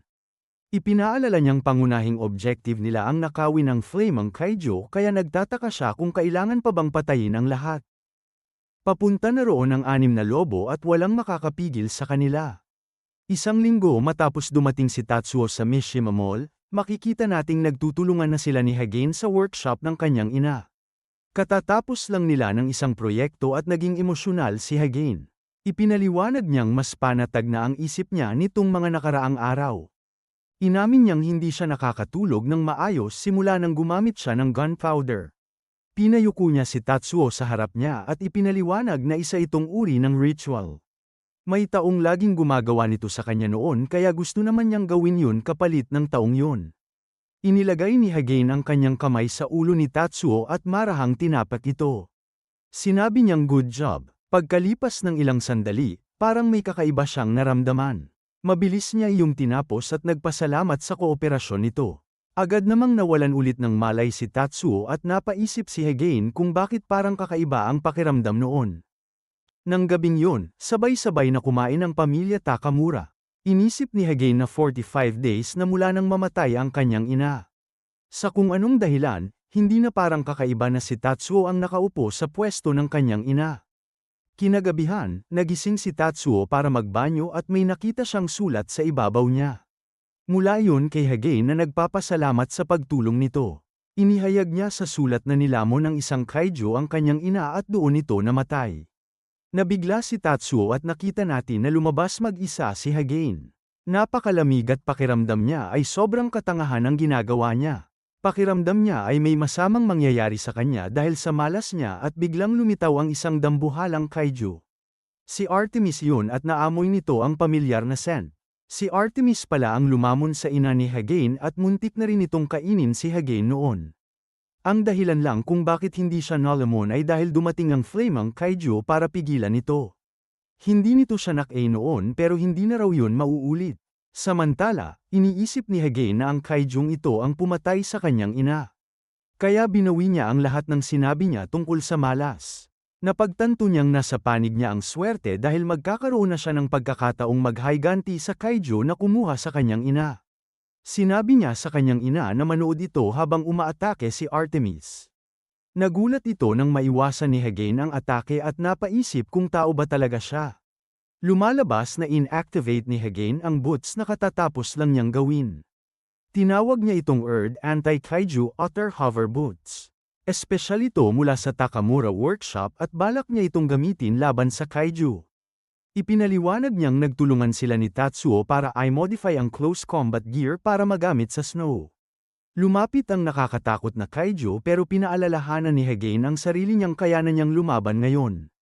Sa flashback, nag-aalala si Tatsuo dahil ginawa lang ang boots para sa emergency evacuation. Kapag seryoso ang kalaban, hindi niya raw maiiwasan ng ganoon kadali ang mga atake nito. Wala yung pakialam kay Hagane dahil balak naman talaga niyang umatake. Inilabas niya ang dambuhalang armas na ginawa niya pero hindi humanga si Artemis. Tinawag niya si Hagane na isang tanga at sinabing hindi siya kayang patayin ng ganoong armas. Isa pang flashback ang nagpakita kay Tatsuo habang tinuturuan niya si Hagane tungkol sa mga kaiju. Ipinaliwanag niyang heat-resistant ang mga ito at mabilis gumaling. Kahit pa masugatan niya ito sa pamamagitan ng pagpapasabog ng armas sa bibig nito, hindi yun magiging fatal. Nagulat si Tatsuo nang sabihin ni Hagane na okay lang yun sa kanya. Hindi naman daw kailangang mamatay ang kaiju dahil hindi yun ang totoong goal niya. Bumalik tayo sa kasalukuyan habang pinaputok ni Hagane ang kanyang armas at inisip ang kanyang ina. Sinabi niyang manood itong muli dahil kapag gumana ito, gusto niyang purihin ulit siya. Sumabog ang sandata ni Hagane sa loob ng bibig ng kaiju at nakaramdam ito ng matinding sakit. Nababalutan na ng mga talam ang bibig at lalamunan nito at sobrang sakit ng nararamdaman nito. Ipinaliwanag ni Hagane na sunod-sunod sumasabog ang projectile habang sumusulong ito. Ngayon, kahit bahagyang vibration lang ng vocal cords nito ay magdudulot na ng matinding sakit. Napasigaw ang kaiju sa sobrang sakit at lalo lang yung nagpalala ng nararamdaman nito. Tuwang-tuwa si Hagane habang idinedeklarang hindi na muling makakakain pa ang kaiju. Lalapit na sana ang kaiju para wakasan siya pero biglang dumating si Tatsuo para iligtas siya. Tinaga nito ang braso ng kaiju at natuwa lang siyang nakaabot sila ni Yukio sa tamang oras. Sinabi ni Yukio sa kaiju na lumayas na sa harap nila kung ayaw nitong tapusin nila ito. Hindi na nag-aksaya ng oras si Artemis at agad itong tumakas. Mabilis na lumapit si Tatsuo kay Hagane pero nadapa siya at bumagsak sa ibabaw nito. Pareho silang nataranta pero agad ding kumalma si Tatsuo. Sinabi niyang magaling ang ginawa ni Hagane at tuluyan itong humagulgol. Biglang napansin ni Yukio na may papalapit na fog at napagtanto niyang may mali. Agad niyang sinabihan si Tatsuo na bumalik na sila sa loob. Hindi niya alam kung ano yun pero masama ang kutob niya.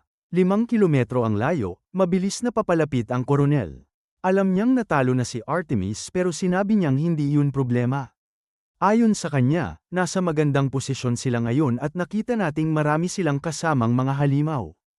Inutusan ng isa niyang tauhan ang kaiju nitong si Eros na magpaputok at may inilunsad itong bagay. Sa mall naman, masayang namumuhay ang lahat. Nakalusot na naman si Ao sa kaparusahan at nagtataka si Furamaki kung paano niya laging nagagawa iyon. Sa kasamaang palad, tinamaan ng atake si Yukio at sumabog ito. Pagkatapos ay bumalik tayo sa nakaraan, 19 years ago noong 2025 nang unang salakayin ng Intergalactic Kaiju ang Earth. Nabuo ang Earth para lumaban at isang lalaking nagngangalang Segami ang nagdesisyong sumali. Agad na ipinakita na sobrang gifted ni Segami. Magaling siya sa shooting test at sinabi ng instructor na kakaunti lang ang kayang makakuha ng 70% success rate sa ganoong distansya. Dahil sa natural niyang talento at walang sawang sipag, hindi nagtagal ay naging isa siyang napakalakas na sundalo sa hanay ng Earth. Namukod-tangi siya sa labanan at tuloy-tuloy ang pag-angat niya sa organisasyon. Nagdiwang ang mga nakaligtas at tinawag siyang savior. Paulit-ulit nilang sinigaw ang salitang savior habang tinatanggap yun ni Segami. Patuloy niyang pinairal ang walang kapantay niyang sipag at mag-isa niyang napanalunan ang maraming laban. Namukod-tangi siya sa lahat ng sundalo at lalo lang siyang tumaas sa ranggo. Sinabi pa nga ng mga kasamahan niya na may magagawa siyang bagay na hindi kailanman naisip ng sinuman.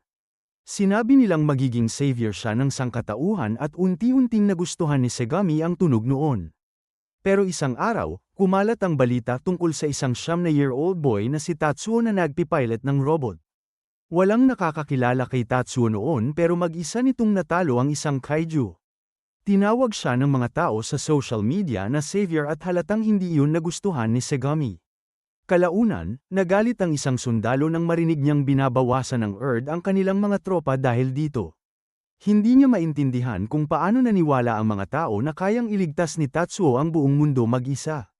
Sinabi ni Segami na napagdesisyonan lang ng mga nakakataas na mas superior ang mga robot at malinaw naman daw ang resulta.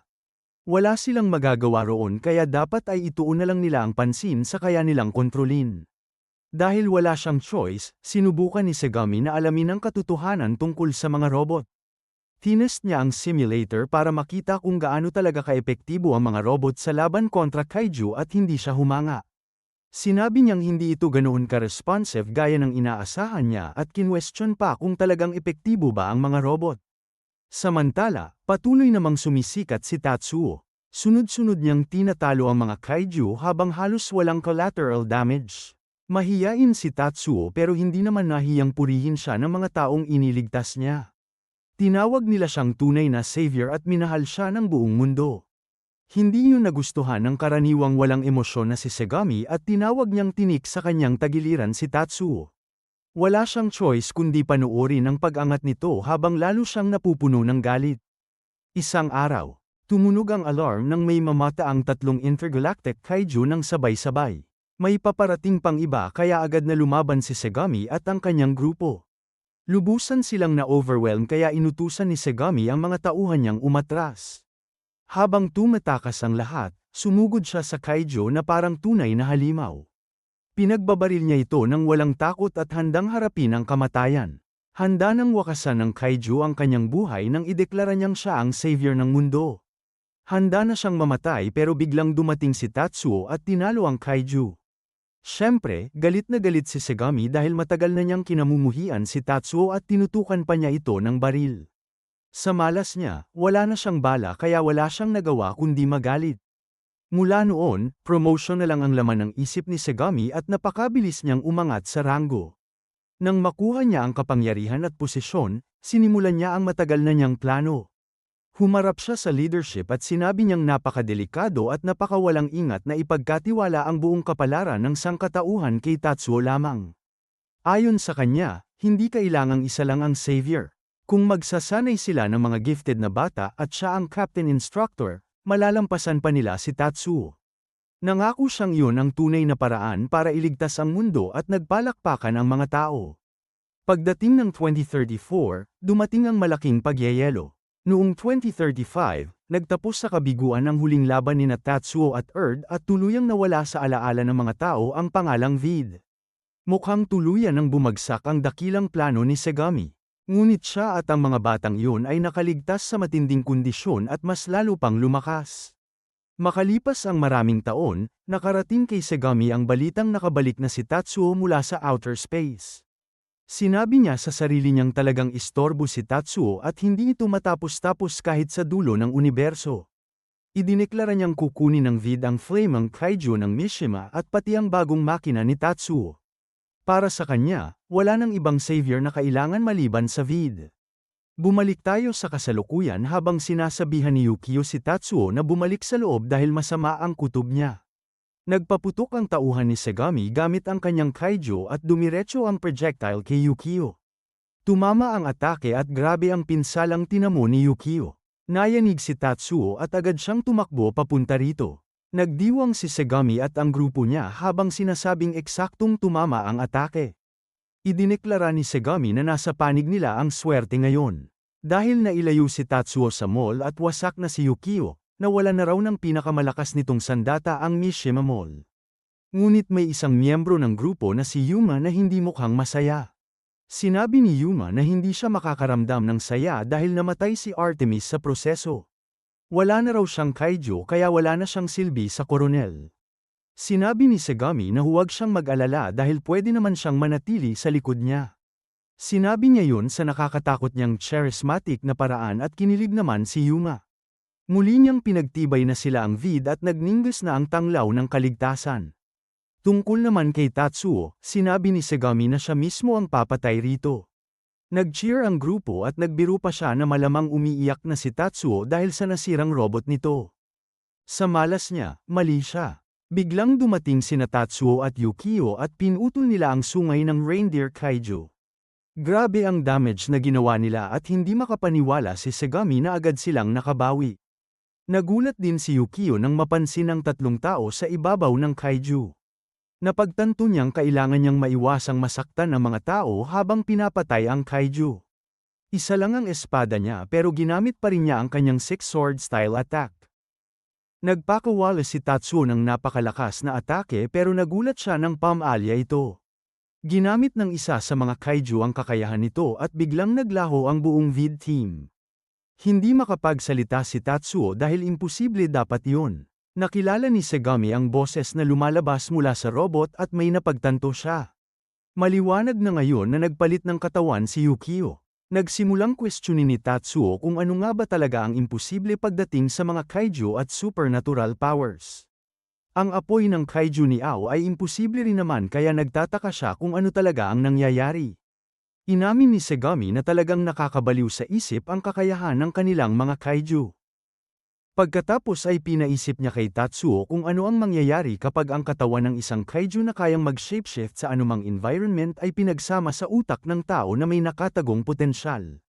Dahil sa instinct ng kaiju at likas nitong pagiging predator, makaka-access ito ng supernatural powers. Ipinaliwanag niyang magiging posible ang kahit ano at unti-unting naunawaan yon ni Tatsuo. Tumingin siya sa paligid sa mga espesyal na kaiju at napagtanto niyang gumagamit din ang mga ito ng mga hindi kilalang powers. Nabigla rin si Yukio nang ma-realize niya kung ano talaga ang relasyon ng mga kaiju tamer at ng kanilang mga kaiju. Kinumpirma ng koronel na ang mga taong kumokontrol sa kaiju ay parang remote brains na nagbibigay ng buong potensyal sa hardware ng kaiju. Sa madaling salita, nag-upgrade ang mga kaiju dahil sa mga taong kumokontrol sa kanila. Nayanig si Tatsuo sa lahat ng ito at napansin ng mga bida na napapalibutan na sila. Gustong malaman ni Hagane kung sino ba talaga ang mga taong ito at bakit nila ginagawa ito sa kapwa-tao. Hindi sumagot ang koronel at tumawa lang ang mga tauhan niya. Napagtanto ni Hagane na hindi mahalaga kung sino sila sa ngayon. Ang mahalaga ay nasa panganib ang buhay nila at kalahati na ng katawan ni Yukio ang nawawala. Humaharap sila ngayon sa 5 kaiju at 5 tao na mga kaiju tamer gaya ni Ao. Napakalaki ng disadvantage nila at halos hindi na nila maproseso ang sitwasyon. Samantala sa mall, masayang umiikot si Ao sa upuan habang sinasabihan siya ng mga kaibigan niya na magseryoso. Biglang may napansin siyang kakaiba sa langit ng gabi. Bumalik tayo sa mga bida habang kinakausap ni Segami ang sarili niya. Sinabi niyang hindi matatalo ang kanyang vid, lalo na hindi kay Tatsuo. Nangako siyang siya mismo ang papatay kay Tatsuo kaya binago niya ang plano. Sa halip na dumiretso muna sa Mishima, gagamitin nila ang lahat ng puwersa para patayin muna si Tatsuo. Nagtaka si Hagane kung ano ang gagawin nila at napansin niyang biglang tumahimik si Tatsuo. Mukhang hopeless na ang sitwasyon pero ginawa pa rin ni Tatsuo ang tanging bagay na alam niya. Pamwesto siya at naghanda para sa laban. Ang simpleng galaw lang ng kamay ni Tatsuo habang kinokontrol si Yukio ay nagbigay ng matinding takot kay Segami. Sinabihan niya si Atuchi na magpadala ng isang bagay sa bawat kaiju tamer dahil code orange na ito. Nabigla si Atwa dahil bihira raw mangyari yun pero pinagawa pa rin ito ni Segami. Ginamit ni Atwa ang kakayahan ng kanyang kaiju at nagpadala ng orange card sa ibang miyembro ng VID. Nagtaka ang isa sa kanila dahil pakiramdam niya ay kaya naman niyang tapusin mag-isa ang robot. Madaling target lang daw ito kaya hindi niya maintindihan kung bakit kailangan pa ng code orange. Samantala, napagdesisyonan na ni Tatsuo na hindi na niya kailangang mag-isip sa sitwasyong ito. Inutusan ng mga kaiju tamer ang kanilang mga kaiju na umatake. Naghanda si Tatsuo para sa pinakamalaking laban ng buhay niya pero nagulat siya nang lagpasan lang siya ng mga kalaban. Mas mahalaga sa kanila ang mission kaya umatras sila. Biglang nawala ang buong VID team maliban sa isa. Itinuro ng koronel na mananalo sana sila pero kapalit noon ay pagkawala ng hindi bababa sa tatlo nilang kaiju. Napakakalkulado pa rin ni Segami at sinabi niyang hindi siya kailanman nagkakamali. Tinanong niya kung alam ba ni Tatsuo kung saan papunta ang kanyang kaiju horde at natakot ang mga bida nang mapagtanto nila ang sagot. Ibinunyag ni Segami na diretso silang papunta sa Mishima Mall at aabot sila roon sa loob ng 4 hanggang 5 minuto. Idinagdag niyang yun din ang time limit ni Tatsuo. Napagtanto ni Tatsuo na kailangan niyang talunin ang natitirang mga kalaban at habulin ang kaiju horde bago ito makarating sa mall. Kapag hindi niya nagawa yon, mamamatay ang lahat ng tao sa loob. Nagsimula ang countdown ng koronel at itinuro niyang nakatayo lang nang hindi gumagalaw si Tatsuo sa loob ng 10 segundo. Tinawag siya ni Segami na Wavering Warrior at sinabing paparating na ang Verity. Galit na sinabihan siya ni Yukio na tumabi at agad itong umatake. Ngunit nagulat siya nang paliparin siya ng isang suntok palabas ng snow. Isang nakakatakot na halimaw ang umatake sa kanila at nabigla ang mga bida. Inutusan ni Segami ang nilalang niyang Year-Akon sila at nagsimula ng umatake ang kaiju nitong si Hercules. Habang sumusugod si Hercules, ipinagpatuloy ni Segami ang countdown. Isa pang 10 segundo ang lumipas kaya sinabi niyang nauubusan na ng oras si Tatsuo. Pilit na pinaalala ni Yukio kay Tatsuo na kailangan nilang patumbahin ang kalabang ito at habulin ang kaiju horde bago makarating sa Mishima. Lumabas ang bagong kaiju mula sa snow at agad napansin ni Tatsuo na ito na ang pinakamalakas na nakalaban niya. Sobrang bilis ng atake nito kaya hindi man lang siya nakapag-react. Tinukso ni Segami si Tatsuo sa pagsasabing 10 taon siyang nahuli sa pagbabalik sa nagyelong Earth na ito. Tinanong niya kung kaya bang talunin ni Tatsuo si Hercules at protektahan ang bago nitong tahanan. Oras na para malaman yun kaya inutusan niya si Hercules na umatake. Agad nagsimula ang laban at sobrang bilis ni Hercules. Halos hindi makasabay si Tatsuo kaya sinabi niya kay Yukio na oras na para gawin na nila yun. Alam na agad ni Yukio kaya inactivate niya ang convertible type escape pod na Snowflake. Naging seryoso siya habang ginagamit ang hidden function number 2 nito. Naghanda si Tatsuo na makakita ng kamanghamanghang bagay pero lumabas na isa lang pala itong jump seat para kay Hagane. Nagtaka si Tatsuo kung bakit pa magkakaroon ng ganito si Yukio. Ipinaliwanag ni Yukio kung ano ang nangyari noong dinisenyo ang kanyang final form. Siya raw ang nakaisip ng escape pod na pwede ring mag-transform bilang robot. Gustong-gusto yun ng ama ni Tatsuo at tinanong pa siya kung may iba pa ba siyang ideya. Doon sinabi ni Yukio na gusto niyang kayang magsakay ng maraming tao ang escape pod. Sigurado raw siya na sa loob ng 2 taong biyahe sa outer space, siguradong magkakaroon si Tatsuo ng kahit isang kaibigan. Naging emosyonal siya dahil marami pang ibang functions ang escape pod para sa mga magiging kaibigan ni Tatsuo. Nang makaupo si Hagane, sinabi ni Tatsuo na kumapit ito ng mahigpit.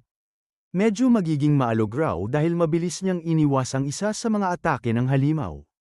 Hindi makapaniwala si Etwa na naiwasan niya yon pero sinabi ni Segami na hindi lang yon ang ginawa ni Tatsuo. Inihanda rin ito ang sarili para sa counterattack kaya ginamit niya ngayon ang Six Sword style attack. Nagdulot iyon ng damage sa halimaw at bumagsak silang muli sa lupa. Napagtanto ni Segami na hindi pala talaga naiwasan ni Tatsuo ang atake. Humingi ng tawad si Tatsuo kay Yukio dahil kinailangan nitong isakripisyo ang sarili para lang maibigay ang counterattack. Napansin nilang nababasa na ng kalaban ang galaw nila at hindi maganda ang sitwasyon. Tinawag ni Hagane si Tatsuo at nagulat siya nang makitang umiiyak ito. Humingi siya ng tawad at sinabing sobrang sama ng pakiramdam niya dahil wala siyang magawa. Pero hindi lang siya umiiyak dahil hopeless na siya dahil may napagtanto siya. Sinabi niya kay Tatsuo na malamang ay may plano ang kalaban at naghihintay lang ito ng tamang oras para umatake. 3:00 ng madaling araw raw tuluyang lalala ang sitwasyon dahil iyon ang oras na palaging umaalis si Ao sa mall para gumala. Samantala sa mall, naghahanda nga si Ao para gawin iyon. Ipinaliwanag ni Hagane kay Tatsuo na palaging umaalis si Ao sa parehong oras. Kapag wala si Ao para magbigay ng utos, mananatiling tulog lang si Land of Men kahit ano pa ang mangyari. Kahit direktang umatake ang kalaban, hindi gagalaw ang kaiju sa ilalim ng mall. Nakakadurog yun ng loob dahil napagtanto ni Tatsuo na hindi sila aabot sa oras. Pinroseso niya ang lahat habang nagpapatuloy ang countdown. Alam niyang dehado sila at alam niyang hindi nila kayang talunin agad ang mga kaiju. Pinag-isipan niyang mabuti kung ano ang gusto ng kalaban, ano ang kahinaan ng Mishima, ano ang kulang sa kanila, at paano iyon mababawi. Pagkatapos ay pinaalala niya sa sarili na ang laban ay tungkol sa strategy. Napagdesisyonan niyang para manalo sila, hindi dapat tungkol sa pagtalo sa kalaban ang laban. Sa halip, dapat ay tungkol ito sa pagprotekta sa lahat. Wala pa siyang sapat na impormasyon kung paano yun gagawin pero idineklara pa rin niyang kailangan nilang gamitin ang lahat ng resources na mayroon sila. Pagkatapos ay gumawa si Tatsuo ng desisyong ikinagulat maging ni Yukio. Sinabi niyang i-activate nito ang speakers dahil gusto niyang direktang kausapin ang koronel. Gusto niyang malaman kung ano talaga ang gusto nito at bakit kailangan silang atakihin. Sinabi ni Tatsuo na kung malalaman niya ang totoong plano ng koronel, baka makaisip siya ng paraan para manalo. Sobrang proud si Yukio dahil sa unang pagkakataon sa nagyelong mundong ito, nagkaroon ng lakas ng loob si Tatsuo na humakbang pasulong. Bigla nilang napansin na ipinapakita ni Yukio ang letrang T. Nagtaka sila kung ibig bang sabihin noon ay truce time. Huminga ng malalim si Tatsuo at tinipon ang lahat ng tapang niya. Sa wakas ay direktang kinausap ni Tatsuo ang koronel at tinanong kung bakit nito ginagawa ang lahat ng ito. Biglang natahimik ang lahat dahil sa gulat. Si Yukio ang unang nagsalita at sinabi kung gaano yun kahanga-hanga. Maging si Tatsuo ay nagulat sa sarili niya pero sinabi niyang kailangan pa rin nilang marinig ang sagot ng koronel.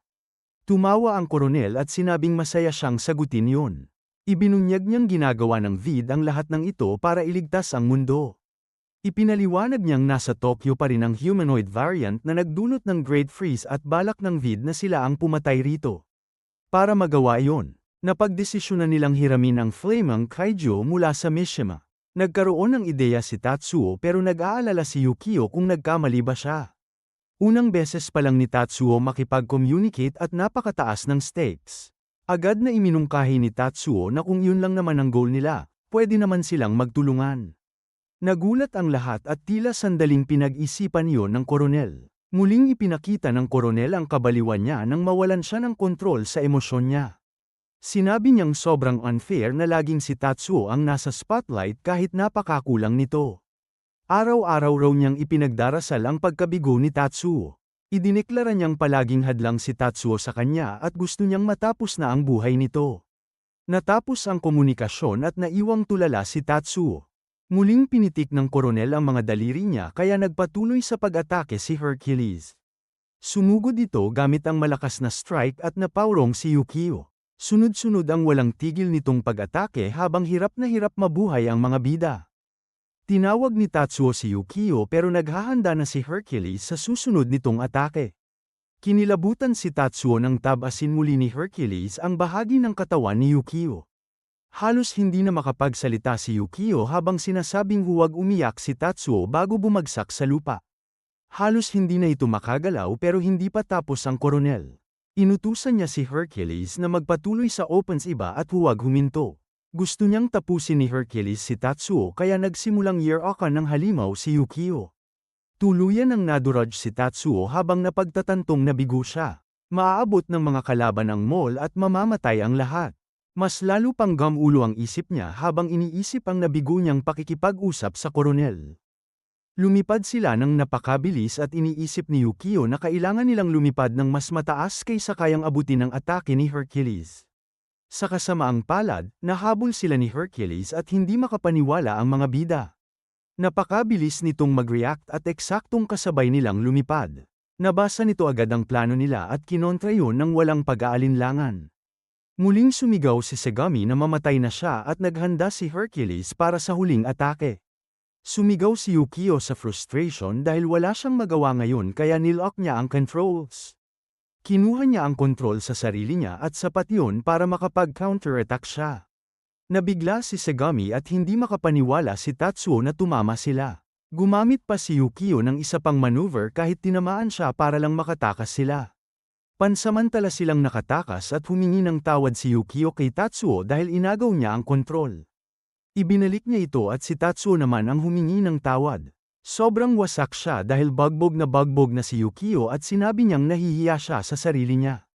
Sinabi niyang wala siyang karapatang magpakasaya at subukang makipag-usap.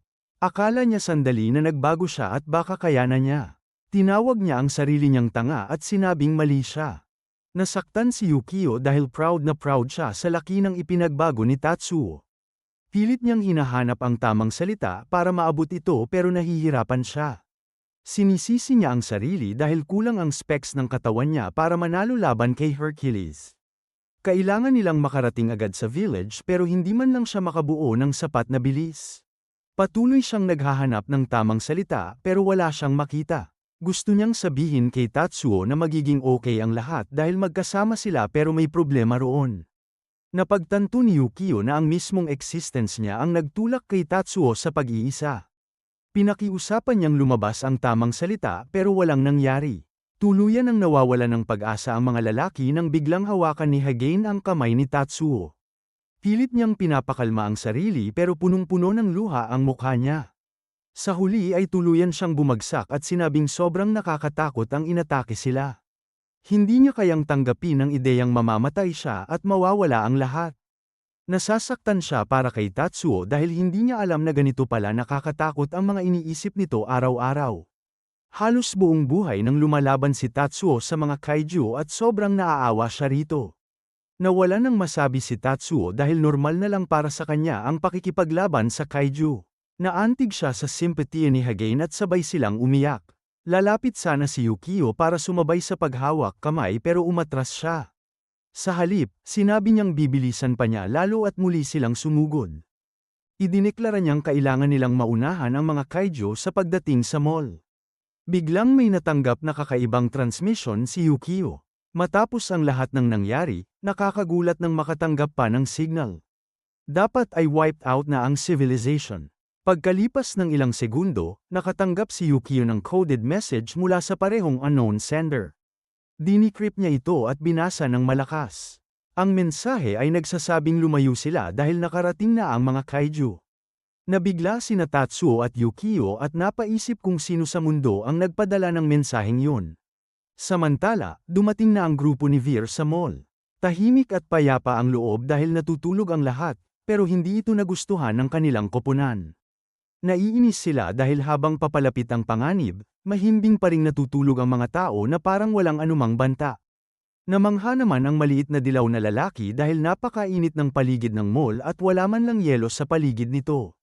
Masaya niyang sinabi na ito ang kapangyarihan ng nagliliyab na kaiju na nagpapanatiling buhay sa lahat. Naisip ni Tamaya kung may iba pa bang paraan para harapin ang sitwasyon. Baka raw maaari nilang hikayatin ng mga piloto sa loob na makipagsanib puwersa sa kanila sa mapayapang paraan. Ngunit agad itong tinutulan ni Akagi, na tila kasing baliw rin ng Colonel. Iginiit niyang hindi yun uubra dahil kailangang ang Vierade lamang ang maging tagapagligtas ng mundo. Ipinaalala niya sa lahat na yun ang tanging paraan upang matupad ang pangarap ng Colonel, at yun din ang dahilan kung bakit sila sumali sa organisasyon. Diretsahang sinabi ng maliit na dilaw na lalaki na binigyan sila ng Colonel ng pahintulot na alisin ang sinumang tumangging kumampi sa Vierade. Ginaya pa niya ang paraan ng pagsasalita ng Colonel habang tinatawag ang mga tao bilang ignorant masses. Pagkatapos ay inamin niyang hindi naman niya talaga alam kung ano ang ibig sabihin noon. Dahil dito, lalo lang nainis si Tamaya. Binalik niya ang usapan sa misyon at inutusang palibutan ang lugar mula sa lahat ng direksyon para masigurong walang makakatakas. Sinabi niya sa maliit na lalaki at kay Ares na hintayin ang kanyang unang putok bago sila tumungo sa timog. Ipinahayag ni Tamaya na sisirain nila ang nayon habang wala ang mga kalabang piloto at kukunin din nila ang kaiju na nasa ilalim ng lugar. Habang nagmamarcha sila, tinanong ng maliit na lalaki kung maaari na nilang buksan muli ang radyo. Pinatay nila yon bilang pag-iingat, ngunit ayon sa kanya, imposibleng may kagamitan ng nayon para makinig sa kanilang komunikasyon. Pinayagan siya ni Tamaya dahil sa tingin niya ay isa lamang itong simpleng paaralan at malabong magkaroon ng makabagong teknolohiya. Habang nag-uusap sila, napaisip si Tamaya kung kailan nagsimulang mahumaling ang lahat sa mga ideya ng Colonel. Sinabi naman ni Ares na hindi rin naman perpekto si Tamaya. Tinukso niya ito dahil naghahanap pa ng mapayapang solusyon at sinabi niyang tila lumalambot na siya. Tinanong pa niya kung naaalala nito ang panahon noong mga bata pa sila bago sila pumasok sa Earthday. Sinagot siya ni Tamaya na wala siyang maalala tungkol doon. Ang tanging alam niya ay seryoso siyang maging isang tagapagligtas. Saglit siyang natahimik habang iniisip ang nagyelong mundo, at sa kanya inamin na dati ay akala niya iyon talaga ang gusto niya. Nagsimula na ang pag-atake ng utusan ni Tamaya si Eros na gamitin ang kakayahan nitong tinatawag na predation posture. Biglang humaba ng sobra ang mga sungay nito sa lahat ng direksyon at nagkaroon pa ng mga malahalimaw na ulo sa mga dulo. Iniutos ni Tamaya kay Eros na gamitin ang mga granada nito at ilabas ang pinakamalakas nitong putok. Gusto niyang mawala ng pag-asa ang mga tao sa nayon hanggang sa mawalan sila ng lakas ng loob na lumaban. Sa wakas, iniutos niya ang pagpapaputok at agad na pinakawalan ni Eros ang napakaraming missile. Bumagsak ang mga ito sa buong nayon at nagdulot ng sunod-sunod na pagsabog. Ngunit nang mawala ang alikabok, nagulat ang buong koponan nang makitang protektado ang buong lugar ng isang barrier. Doon lamang napagtanto ni Tamaya na hindi ordinaryong paaralan ang kanilang inaatake. Sinabi ni Ares na hindi pala sila mga mahihinang tagamol na umaasa lamang sa kapangyarihan ng isang kaiju para mabuhay. Kasabay nito, tuluyang nag-activate ang binagong paaralan at ganap ng gumana ang anti-kaiju barrier nito. Sa loob ng gusali, iniulat sa boss na maayos na gumagana ang depensa. Tinawag niya itong aksaya sa enerhiya, ngunit pinaalalahanan siyang wala silang oras para isipin yun ngayon. Samantala, nakahinga ng maluwag si Takamura nang sa wakas ay makapasok ang tawag niya kay Tetsuo. Naging seryoso rin ang boss at ipinahayag na oras na para gumanti sila. Sa labas, hindi pa rin makapaniwala si Tamaya na may barrier na kayang pigilan ang pambobomba ni Eros. Itinuro ng maliit na dilaw na lalaki na ang ganitong barrier ay kagamitang militar, kaya imposibleng magkaroon nito ang isang simpleng paaralan. Tinawag naman ni Ares na tanga si Makoto at sinabing napakasimple ng sagot. May isang taong nag-upgrade sa paaralan gamit ang napaka-advanced na teknolohiya. May isang taong matagal nang naghahanda para sa isang laban kontra kaiju. Akala ni Ares ay madali lamang nilang dudurugin ang ilang antok na sibilyan, ngunit mas natuwa pa siya nang makita na magiging isang totoong digmaan ito. Sigurado siyang mabibigat na kalaban ang haharapin nila, at sumang-ayon si Tamaya. Tama nga siya dahil biglang naglabasan ang sariling mga missile ng paaralan. Lumitaw ang mga turret at missile launcher sa iba't ibang bahagi ng gusali. Nang sabihing handa na ang lahat, sinabi ng boss na kung siya ang kalaban ay hindi niya mamaliitin ang depensang yun. Kaagad niyang iniutos ang pagpapaputok at nagsimula ang kanilang kontra-atake. Lumipad ang napakaraming missile patungo sa mga umaatake, ngunit nainsulto si Tamaya. Nagtaka siya kung sino ang akala ng mga ito sa kanilang sarili. Agad niyang ginamit ang Love Bazooka multi-missile. Nabaril at nawasak ang lahat ng missile ng nayon, ngunit kalmado lamang ang boss at sinabi niyang ipagpapatuloy nila ang laban. Samantala, tuwang-tuwa si Ares dahil lumalaban ng husto ang Miss Shimamol. Inutusan niya ang kanyang kaiju na umatake kaya nagsimula itong paulit-ulit na hampasin ang barrier. Muling nagpaputok ng mga bala at missile ang mga turret, ngunit iniwasan lahat ni Ares ang mga ito. Sinabi niya sa mga taga-nayon na sulitin na nila ang oras nila dahil kapag naubusan sila ng barrier at mga missile, siguradong mamamatay silang lahat. Naniniwala siyang hindi na sila magtatagal at lalo siyang nasasabik habang patuloy na umiiwas sa mga pag-atake. Samantala, pinabagsak ni Tamaya ang lahat ng missile na humahabol kay Ares at sinabing masyado siyang nag-e-enjoy sa laban. Tinawag naman siya ni Ares na si Raulo dahil napakadali nilang mananalo. Kasabay nito, lumabas mula sa ilalim ng lupa si Akagi kasama ang kanyang kaiju, habang si Makoto at ang kanyang kaiju ay lumabas naman mula sa kanilang matigas na depensa. Samantala, mabilis namang papalapit ang Colonel kasama ang natitirang miyembro ng kanyang grupo. Ipinaliwanag ni Etwa na kapag nalampasan na nila ang bundok sa unahan ay mararating na nila ang Miss Shimamol. Hindi sumagot ang Colonel at napansin ng iba na tila may bumabagabag sa kanya. Biglang tumigil sa pagtakbo si Hercules dahil sa matinding sakit at napasigaw ang Colonel. Umubo ng dugo ang kanyang kaiju at naging malinaw na napakalaki ng pinsalang natamo nito. Lubos na nagulat si Oichi dahil hindi niya akalaing ganoon kalakas ang pinsalang naidulot ng pag-atake ni Tetsuo. Habang naghihirap si Hercules, tuluyang nagwala ang Colonel. Sumisigaw siya at paulit-ulit na sinasabing sigurado siyang mapapatay niya si Tetsuo. Hindi siya makapaniwala sa nangyari at patuloy siyang nagmumura sa galit. Sinabi naman ni Atwa kay Yuma na kapag hamupa na ang pagwawala ng Colonel, sila na mismo ang tatanggo sa Mishima Mall. Ipinaalala niya na kayang pagalingin ni Hercules ang sarili nito mula sa mga sugat na aabutin ng 3 araw para gumaling sa ibang kaiju. Kapag naka-recover ito, magiging mas matibay, mas mabangis, at mas nakamamatay pa. Samantala, nagulat si Tetsuo nang malaman ang tungkol sa isang high-altitude search drone na matagal nang nagmamasid sa lahat ng nangyayari.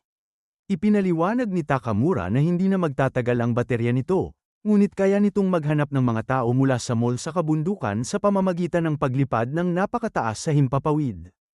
Isang maikling flashback ang nagpakita kung paano nagising si Takamura at nakita ang liham na iniwan ni Hagane para sa kanya. Laking gulat niya nang malaman na umalis si Hagane upang mag-higanti. Dahil dito, agad niyang ipinadala si Suzo upang hanapin siya. Doon niya natuklasan ang laban ni Tetsuo at Hercules, at nakasiguro siyang kasama ni Tetsuo si Hagane. Dahil sa drone na yon, nakita rin nila ang mga umaatakeng papalapit sa mall. Agad itong ipinakita ni Takamura sa boss, kaya nakapagbigay siya ng mga utos sa tamang oras. Pinagising niya ang lahat upang makapagsimula agad ng paglikas. Dahil dito, nagkaroon din sila ng sapat na oras upang ihanda ang kanilang mga anti-kaiju na sandata. Pagbalik sa kasalukuyan, sinabi ni Takamura na malamang ay nagkataon lamang na ngayong gabi pinili ni Hagane na mag-higanti. Ngunit dahil sa kanya, naitaas nila ang barrier bago pa dumating ang mga kalaban. Ipinaalala niya kay Hagane na kasama pa rin nila ang kanyang ina sa paraan na iniwan nito ang kanyang mga imbensyon at mga plano. Dahil dito, naging emosyonal si Hagane. Pagkatapos ay sinabi ni Takamura kina Tetsuo na huwag nang bumalik sa mall. Nagtaka si Tetsuo kung tama ba talaga yon. Ipinaliwanag ni Takamura na ayos lang dahil nailikas na ang karamihan ng mga tao. Ang kanilang pupuntahan ay ang Research Lab No. 1, isang pasilidad na ginamit noon ng Technology Department. Makakarating doon sa pamamagitan ng isang napakalalim na lagusan, at agad niyang ipinadala ang koordinado nito. Ipinaliwanag niyang isa itong emergency evacuation site para sa mga sitwasyong katulad nito. Lahat ng residente ay kasalukuyang lumilikas gamit ang daanang hinukay ni Land of Men sa ilalim ng lupa. Gusto ni Takamura na sumama rin doon sina Tetsuo.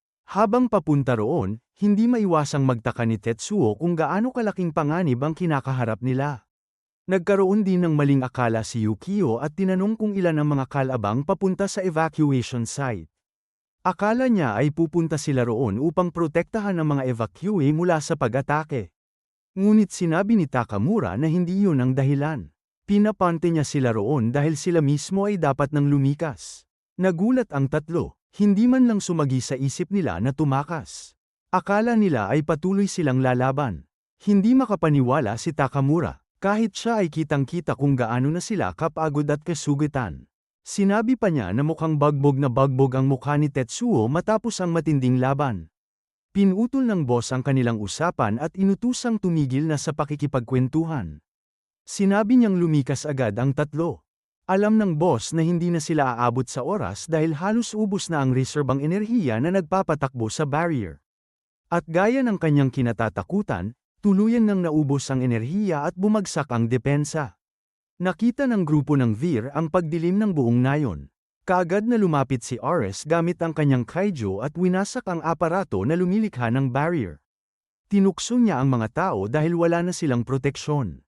Pagkatapos ay idineklara niyang bihag na niya ang lahat ng nasa silid. Sinabi niyang huwag silang kikilos dahil trabaho lamang ang ginagawa nila para matupad ang kanilang pangarap.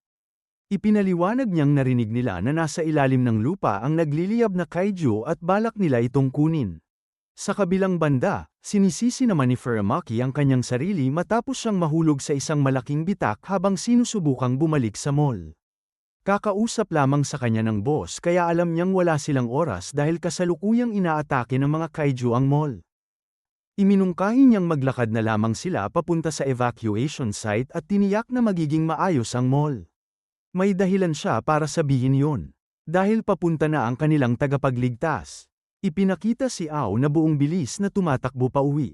Galit na galit siya sa sarili dahil iniwan niyang walang bantay ang mall. Paulit-ulit niyang tinawag ang sarili na isang tanga. Habang papalapit siya sa nayon, unti-unting naging apoy ang kanyang buhok. Nang makapasok siya sa saklaw ng lugar, sumigaw siya ng malakas at tinawag si Land of Men upang magising. Narinig ni Land of Men ang sigaw at nagising mula sa pagkakahimbing. Naramdaman ni Akagi ang biglang pag-init ng ilalim ng lupa bago sumabog paitaas ang isang napakalaking haligi ng apoy. Nakakasilaw ang liwanag nito at napakatindi ng init. Ipinahayag ni Ao na napakahirap nilang pinaghirapan upang makamit ang kapayapaan sa mall at galit na galit siya sa mga taong gustong sirain ito.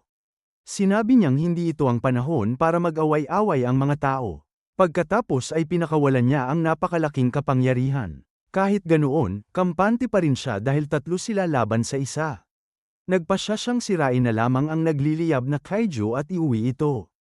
Inutusan naman ni Ares ang sarili niyang kaiju na sumugod at ipinahayag na magkakaroon sila ng isang matinding laban sa himpapawid.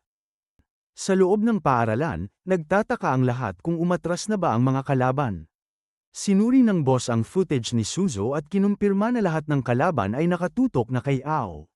Samantala, pinaalalahanan ni Tamaya ang kanyang mga kasamahan na sila pa rin ang may kalamangan. Ang tunay nilang layunin ay talunin si Land of Men.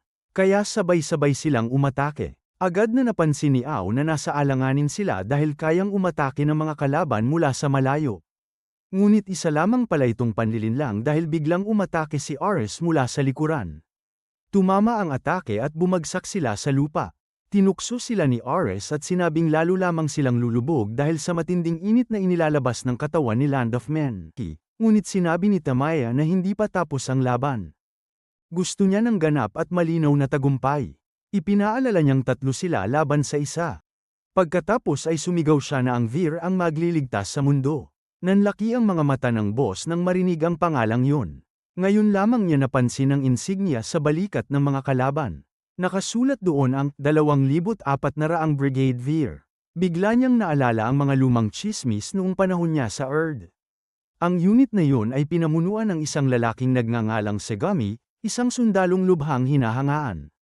Nagmula siya sa isang respetadong pamilya, minahal ng kanyang mga kasamahan, at nakatanggap ng maraming parangal dahil sa kanyang mga tagumpay. Mataas ang tingin sa kanya ng buong organisasyon. Ngunit habang mabilis siyang umaakyat sa ranggo, misteryosong namamatay ang kanyang mga supervisor at mga taong humahadlang sa kanya. Gayunpaman, halos walang nagtangkang mag-imbestiga. Kalaunan ay kumalat ang mga usap-usapang nais ni Segami na palitan ang tagapagligtas. Lumitaw rin ang mga bulong-bulungan tungkol sa isang paksayo na tutol kay Tatsuo at unti-unting lumalakas sa likod ng mga eksena. Hindi nagtagal, opisyal na inaprubahan ng Vir Project ni Segami. Ang layunin nito ay lumikha ng isang brigadang binubuo ng mga batang may potensyal na maabot ang antas ni Tatsuo. Nag-recruit siya ng mga elite athlete, mga anak ng maharlikang pamilya. Dahil dito, lalong nabahala ang boss. Ramdam niyang magiging napakalaking problema ni Segami. Sa labas, muling bumangon sina Ao at Land of Men matapos ang nakaraang pag-atake. Ipinaalala yun ni Ao sa sarili habang sinasabing siya ang tagapagtanggol ng lahat. At ibabagsak niya ang lahat ng tatlong kalaban. Muling nagliwanag ang kalangitan sa apoy ni Land of Men at naghanda ang mga kalaban sa paglitaw nito. Ngunit nagulat sila nang mapagtanto na hindi ito umaahon. Sa halip, tinutunaw nito ang yelo sa ilalim ng lupa upang makagawa ng panibagong lagusan. Diretso itong sumugod patungo kay Makoto. Natarante si Makoto dahil wala siyang paraan para habulin sila sa ilalim ng lupa. Ngunit ipinaalala niya sa sarili na halos gumaling na ang kanyang kaiju. Malapit na itong bumalik sa normal. At ngayon ay kaya na nitong maglabas ng napakaraming usok. Tinatawag na Labyrinthos ang kakayahan nito. Lumilikha ito ng espesyal na usok na bumabalot sa buong lugar at nagpapabigat kina Ao at Land of Men. Ngunit sa kasamaang palad para kay Makoto, hindi yun sapat upang pigilan si Land of Men. Biglang sumabog paitaas ang mga apoy ni Land of Men mula sa ilalim ng lupa at wala nang nagawa si Makoto kundi ang magtaka kung ano ang nangyayari. Ipinahayag ni Ao na isa ng kalaban ang nabawas. Sa matinding galit, nagawa ni Tamaya na tamaan si Ao. Ngunit lalo lamang nitong Jin-aisang ang galit ni Land of Men. Nagpakawala ito ng isang napakasirang atake ng apoy at ipinahayag ni Ao na dalawa na ang nabawas sa kanilang mga kalaban. Napagtanto ni Ares na hindi na mahalaga kung anuman ang ginagawa ni Ao. Ang totoo, hindi nila kayang tapatan ang lakas ni Land of Men. Hindi pa siya nakakakita ng kaiju na ganoon kalakas. Para sa kanya, nasa antas na ito ng isang super kaiju. Samantala, nakarating na sina Tetsuo sa evacuation site. Muling nagkita sina Hagain at ang kanyang nakababatang kapatid. Pinasalamatan naman ng lahat si Tetsuo matapos marinig kung paano niya ipinaglaban ang mga tao. Sa kabila ng sitwasyon, makikita pa ring ginagawa ng lahat ang kanilang makakaya upang mabuhay. Hindi maiwasang mag-isip ni Tetsuo kung tama bang naroon siya. Nabigo siyang manalo sa laban. Naalala niya ang sinabi ng kanyang ama na mahalaga lamang siya dahil kaya niyang pumatay ng mga kaiju. Napansin niya rin na manipis lamang ang yelo sa kisame ng evacuation site. Napaisip siya kung paano niya poprotektahan ang lahat kung sakaling atakihin sila. Nagkataon namang yun din ang iniisip ni Yukio. Humingi ito ng paumanhin dahil sa lagay nila ngayon, hindi na sila dapat nakikipaglaban. Sa sandaling yun, napansin nila ang tambak na scrap metal at isang electric furnace sa malapit. Mayroon ding napakalaking 3D printer at mga pyesa mula sa serye ng Snowman robots. Ipinaliwanag ng isa sa kambal na ang mga iyon ay nakalaan bilang mga materyales. Agad namang napansin ni Hagain ang binabalak ni Tetsuo. Alam niyang gusto nitong paandarin ang makina at ayusin si Yukio upang makabalik sila sa labanan. Tama nga siya. Ngunit biglang nag-alinlangan si Tetsuo nang maalala niya ang mga sinabi ni Segami. Samantala, itinuro ng kambal na imposibleng paandarin ang makina nang walang sapat na kuryente. Ipinaliwanag ni Yukio na kaya niyang i-hack ang sistema at gamitin ang natitira niyang enerhiya upang padinahin ang 3D printer. Ngunit may malaking problema. Kapag ginawa niya yon, mauubos ang enerhiyang kailangan nila para sa susunod na laban. Bigla namang may isang lalaki na sumigaw sa kambal at sinabing tigilan na nila ang pagdaldalan at tumulong na lamang. Matagal na siyang nagpepidal sa isang emergency generator bike para gumawa ng kuryente ngunit wala man lang tumutulong sa kanya. Ipinaalala niyang marami pang generator bike sa paligid at kailangan niya ng tulong. Nagkatinginan ang kambal at agad silang napangiti nang magkaroon sila ng ideya. Ilang sandali pa, makikitang halos ikamatay na ng lalaki ang pagpepidal habang ang iba naman ay nakikiisa upang makalikha ng mas maraming kuryente para sa makina. Mabilis na kumalat ang balita tungkol sa kanilang ginagawa. Dahil dito, mas marami pang residente ang dumating upang tumulong. Sa wakas, dahil sa pinagsamang enerhiya ni Yukio at ng kuryenteng nililikha ng mga tao, muling nabuhay ang 3D printer. Nagsimulang gumalaw ang makina at masayang idineklara ni Tetsuo na maayos na si Yukio. Sinabihan niya si Yukio na panatilihing kaunti lamang ang mga bagong piyesa ang gagamitin habang naghahalongkat siya ng mga lumang parte mula sa tambak ng scrap metal. Samantala, tuwang-tuwa si Takamura nang makita niyang natalo na ni Ao ang dalawang kalaban. Isa na lamang ang natitira. Ngunit ang natitirang yon ay si Ares. Bigla niyang pinabagsak si Ao mula sa himpapawid at sinabi niyang ito na ang kanyang pagkakataon. Pareho silang bumagsak sa lupa at agad niyang tinawag ang pangalan ng kanyang kaiju. Ang espesyal nitong kakayahan ay isakripisyo ang kakayahang lumipad kapalit ng napakalaking pagtaas ng pisikal na lakas. Lumaki ng husto ang kaiju at agad nitong inilabas ang unang pag-atake. Ipinahayag ni Ares na tatama ang suntok na yon bago pa makapag-react ang kalaban. Kampante na siyang panalo na sila at malapit nang matupad ang kanilang pangarap. Ngunit nagulat siya nang may kakaibang gawin si Land of Men. Hindi siya makapagsalita habang nakikita niyang iniipon ng naglalagablab na kaiju ang lahat ng apoy nito sa isang maliit na punto.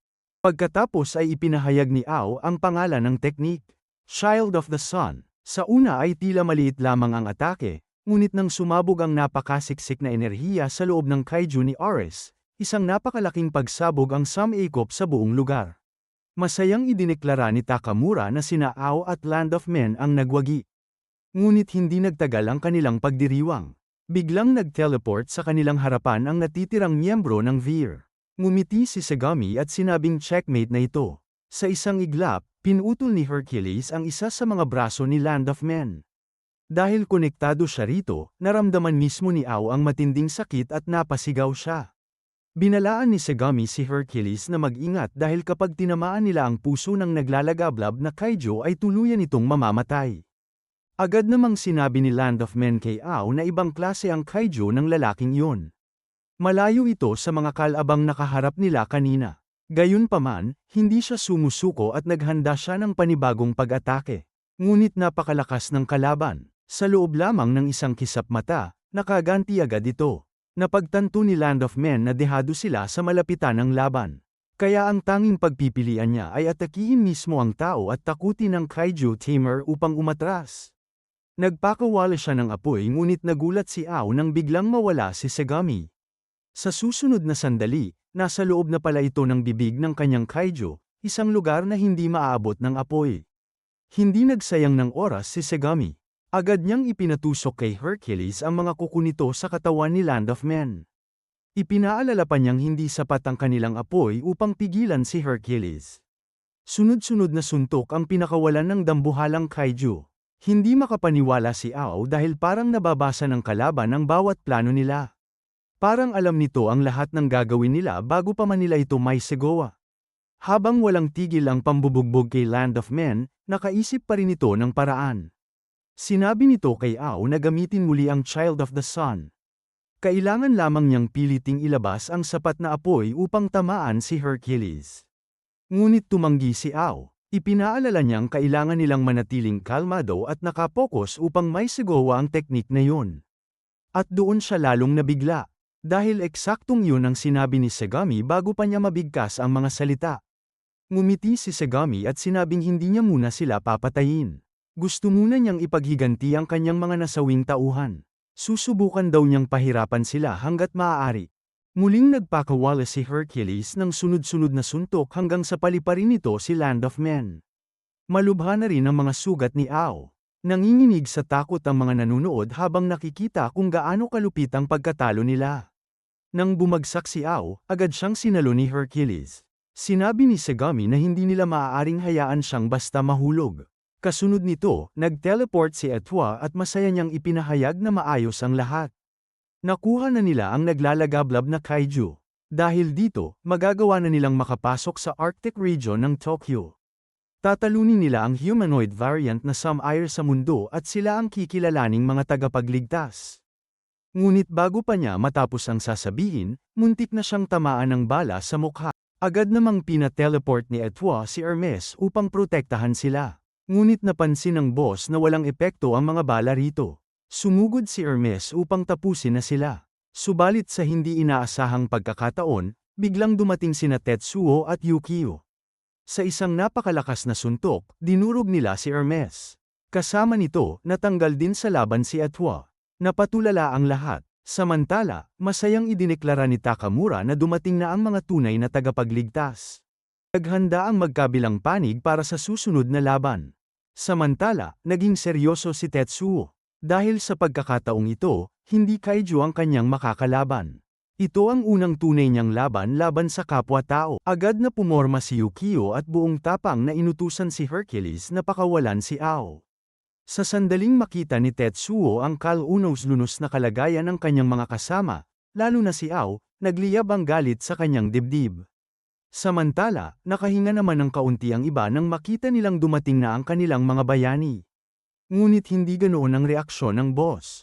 Pinagmasdan niya ng mabuti si Yukio at ipinunto ang masaklap na katotohanan, halos wasak na ang katawan nito at ang tanging dahilan kung bakit nakatayo pa siya ay dahil sa isang pansamantalang braso na kinabit mula sa mga lumang pyesa.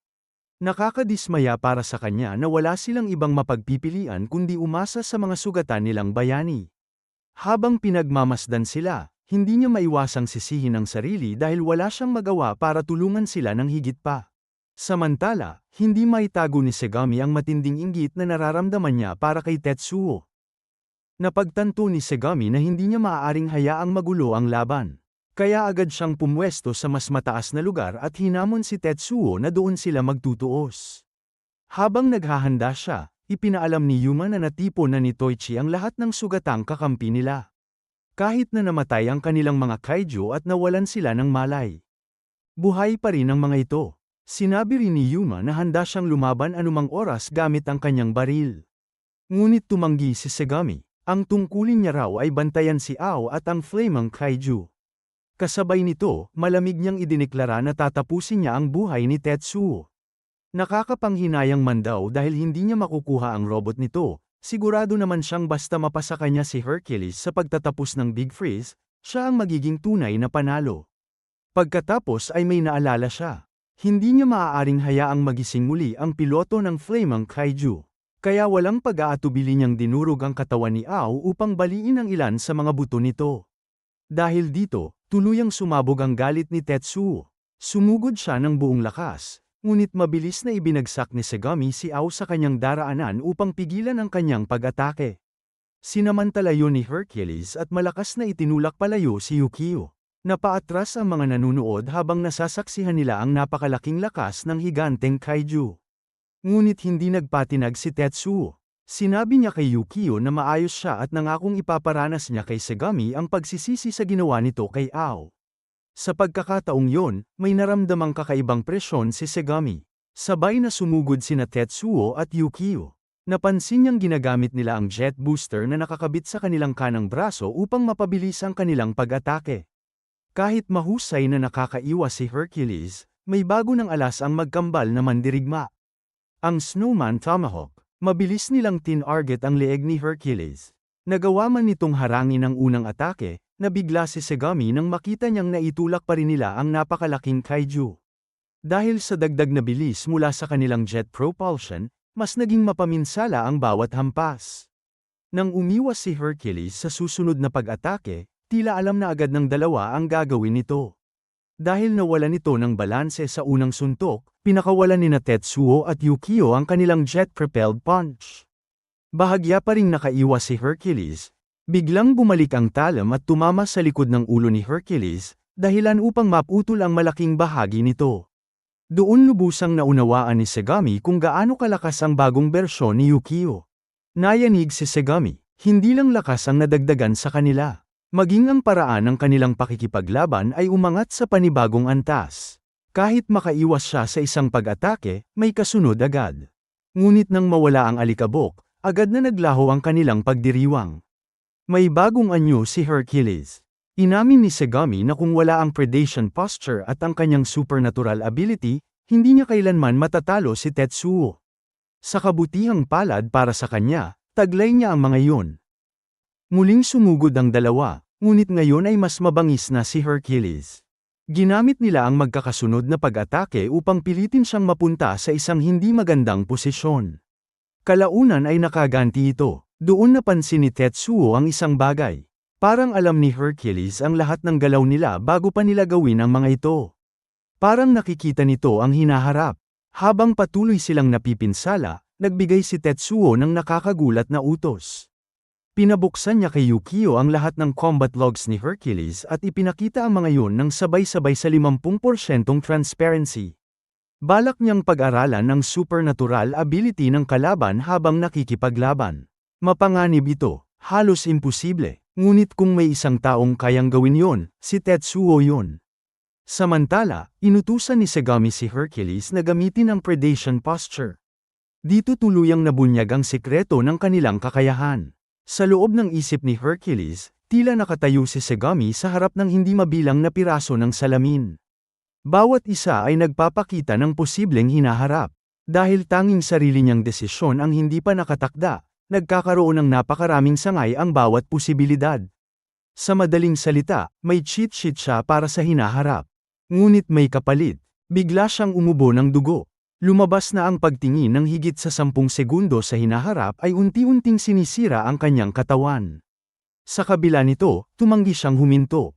Patuloy siyang sumilip ng mas malayo. At sa wakas, nakita niya ang gusto niyang makita. Checkmate. Napangiti siya. Sigurado siyang panalo na siya. Mabilis na umatake si Hercules at tuluyang na-overwhelm sina Tetsuo at Yukio. Bumagsak sila sa lupa habang ipinahayag ni Segami na 50 segundo na lamang ang natitira bago dumating ang kanilang kapalaran. Kahit anong gawin nila, para kay Segami ay patay na sila.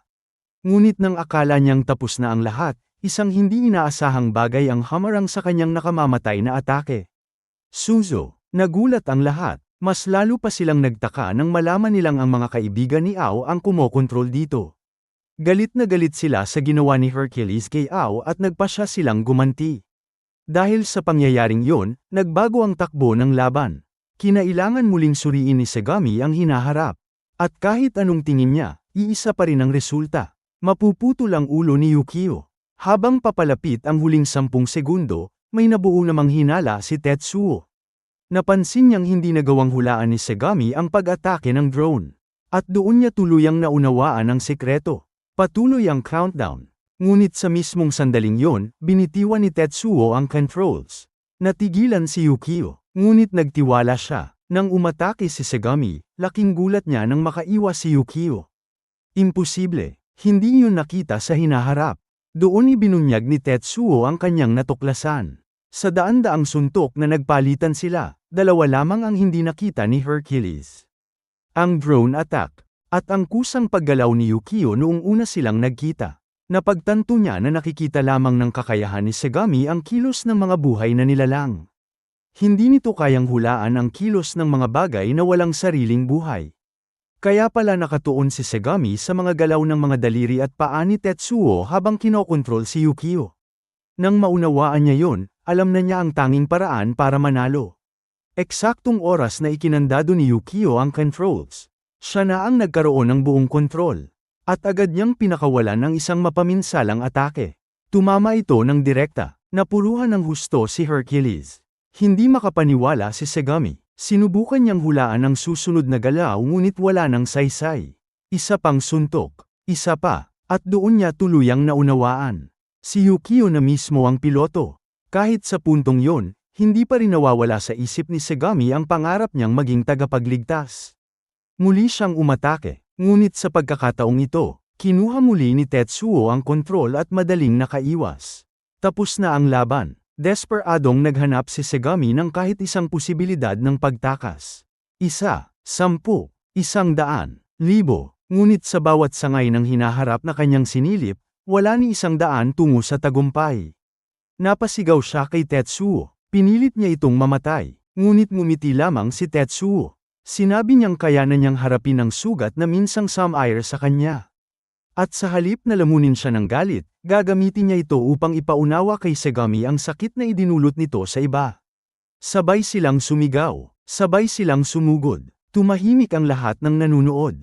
Pagkatapos ay sinabi ni Tetsuo ang mga salitang hindi kailanman makakalimutan ni Sagami. Huwag mo nang uulitin ang ginawa mo kailanman. Kasabay noon, pinakawalan niya ang pinakamalakas na teknik ng kanyang dirty sword style. Torment Azul. Isang nakakasilaw na hiwa ang sumiklab sa buong larangan.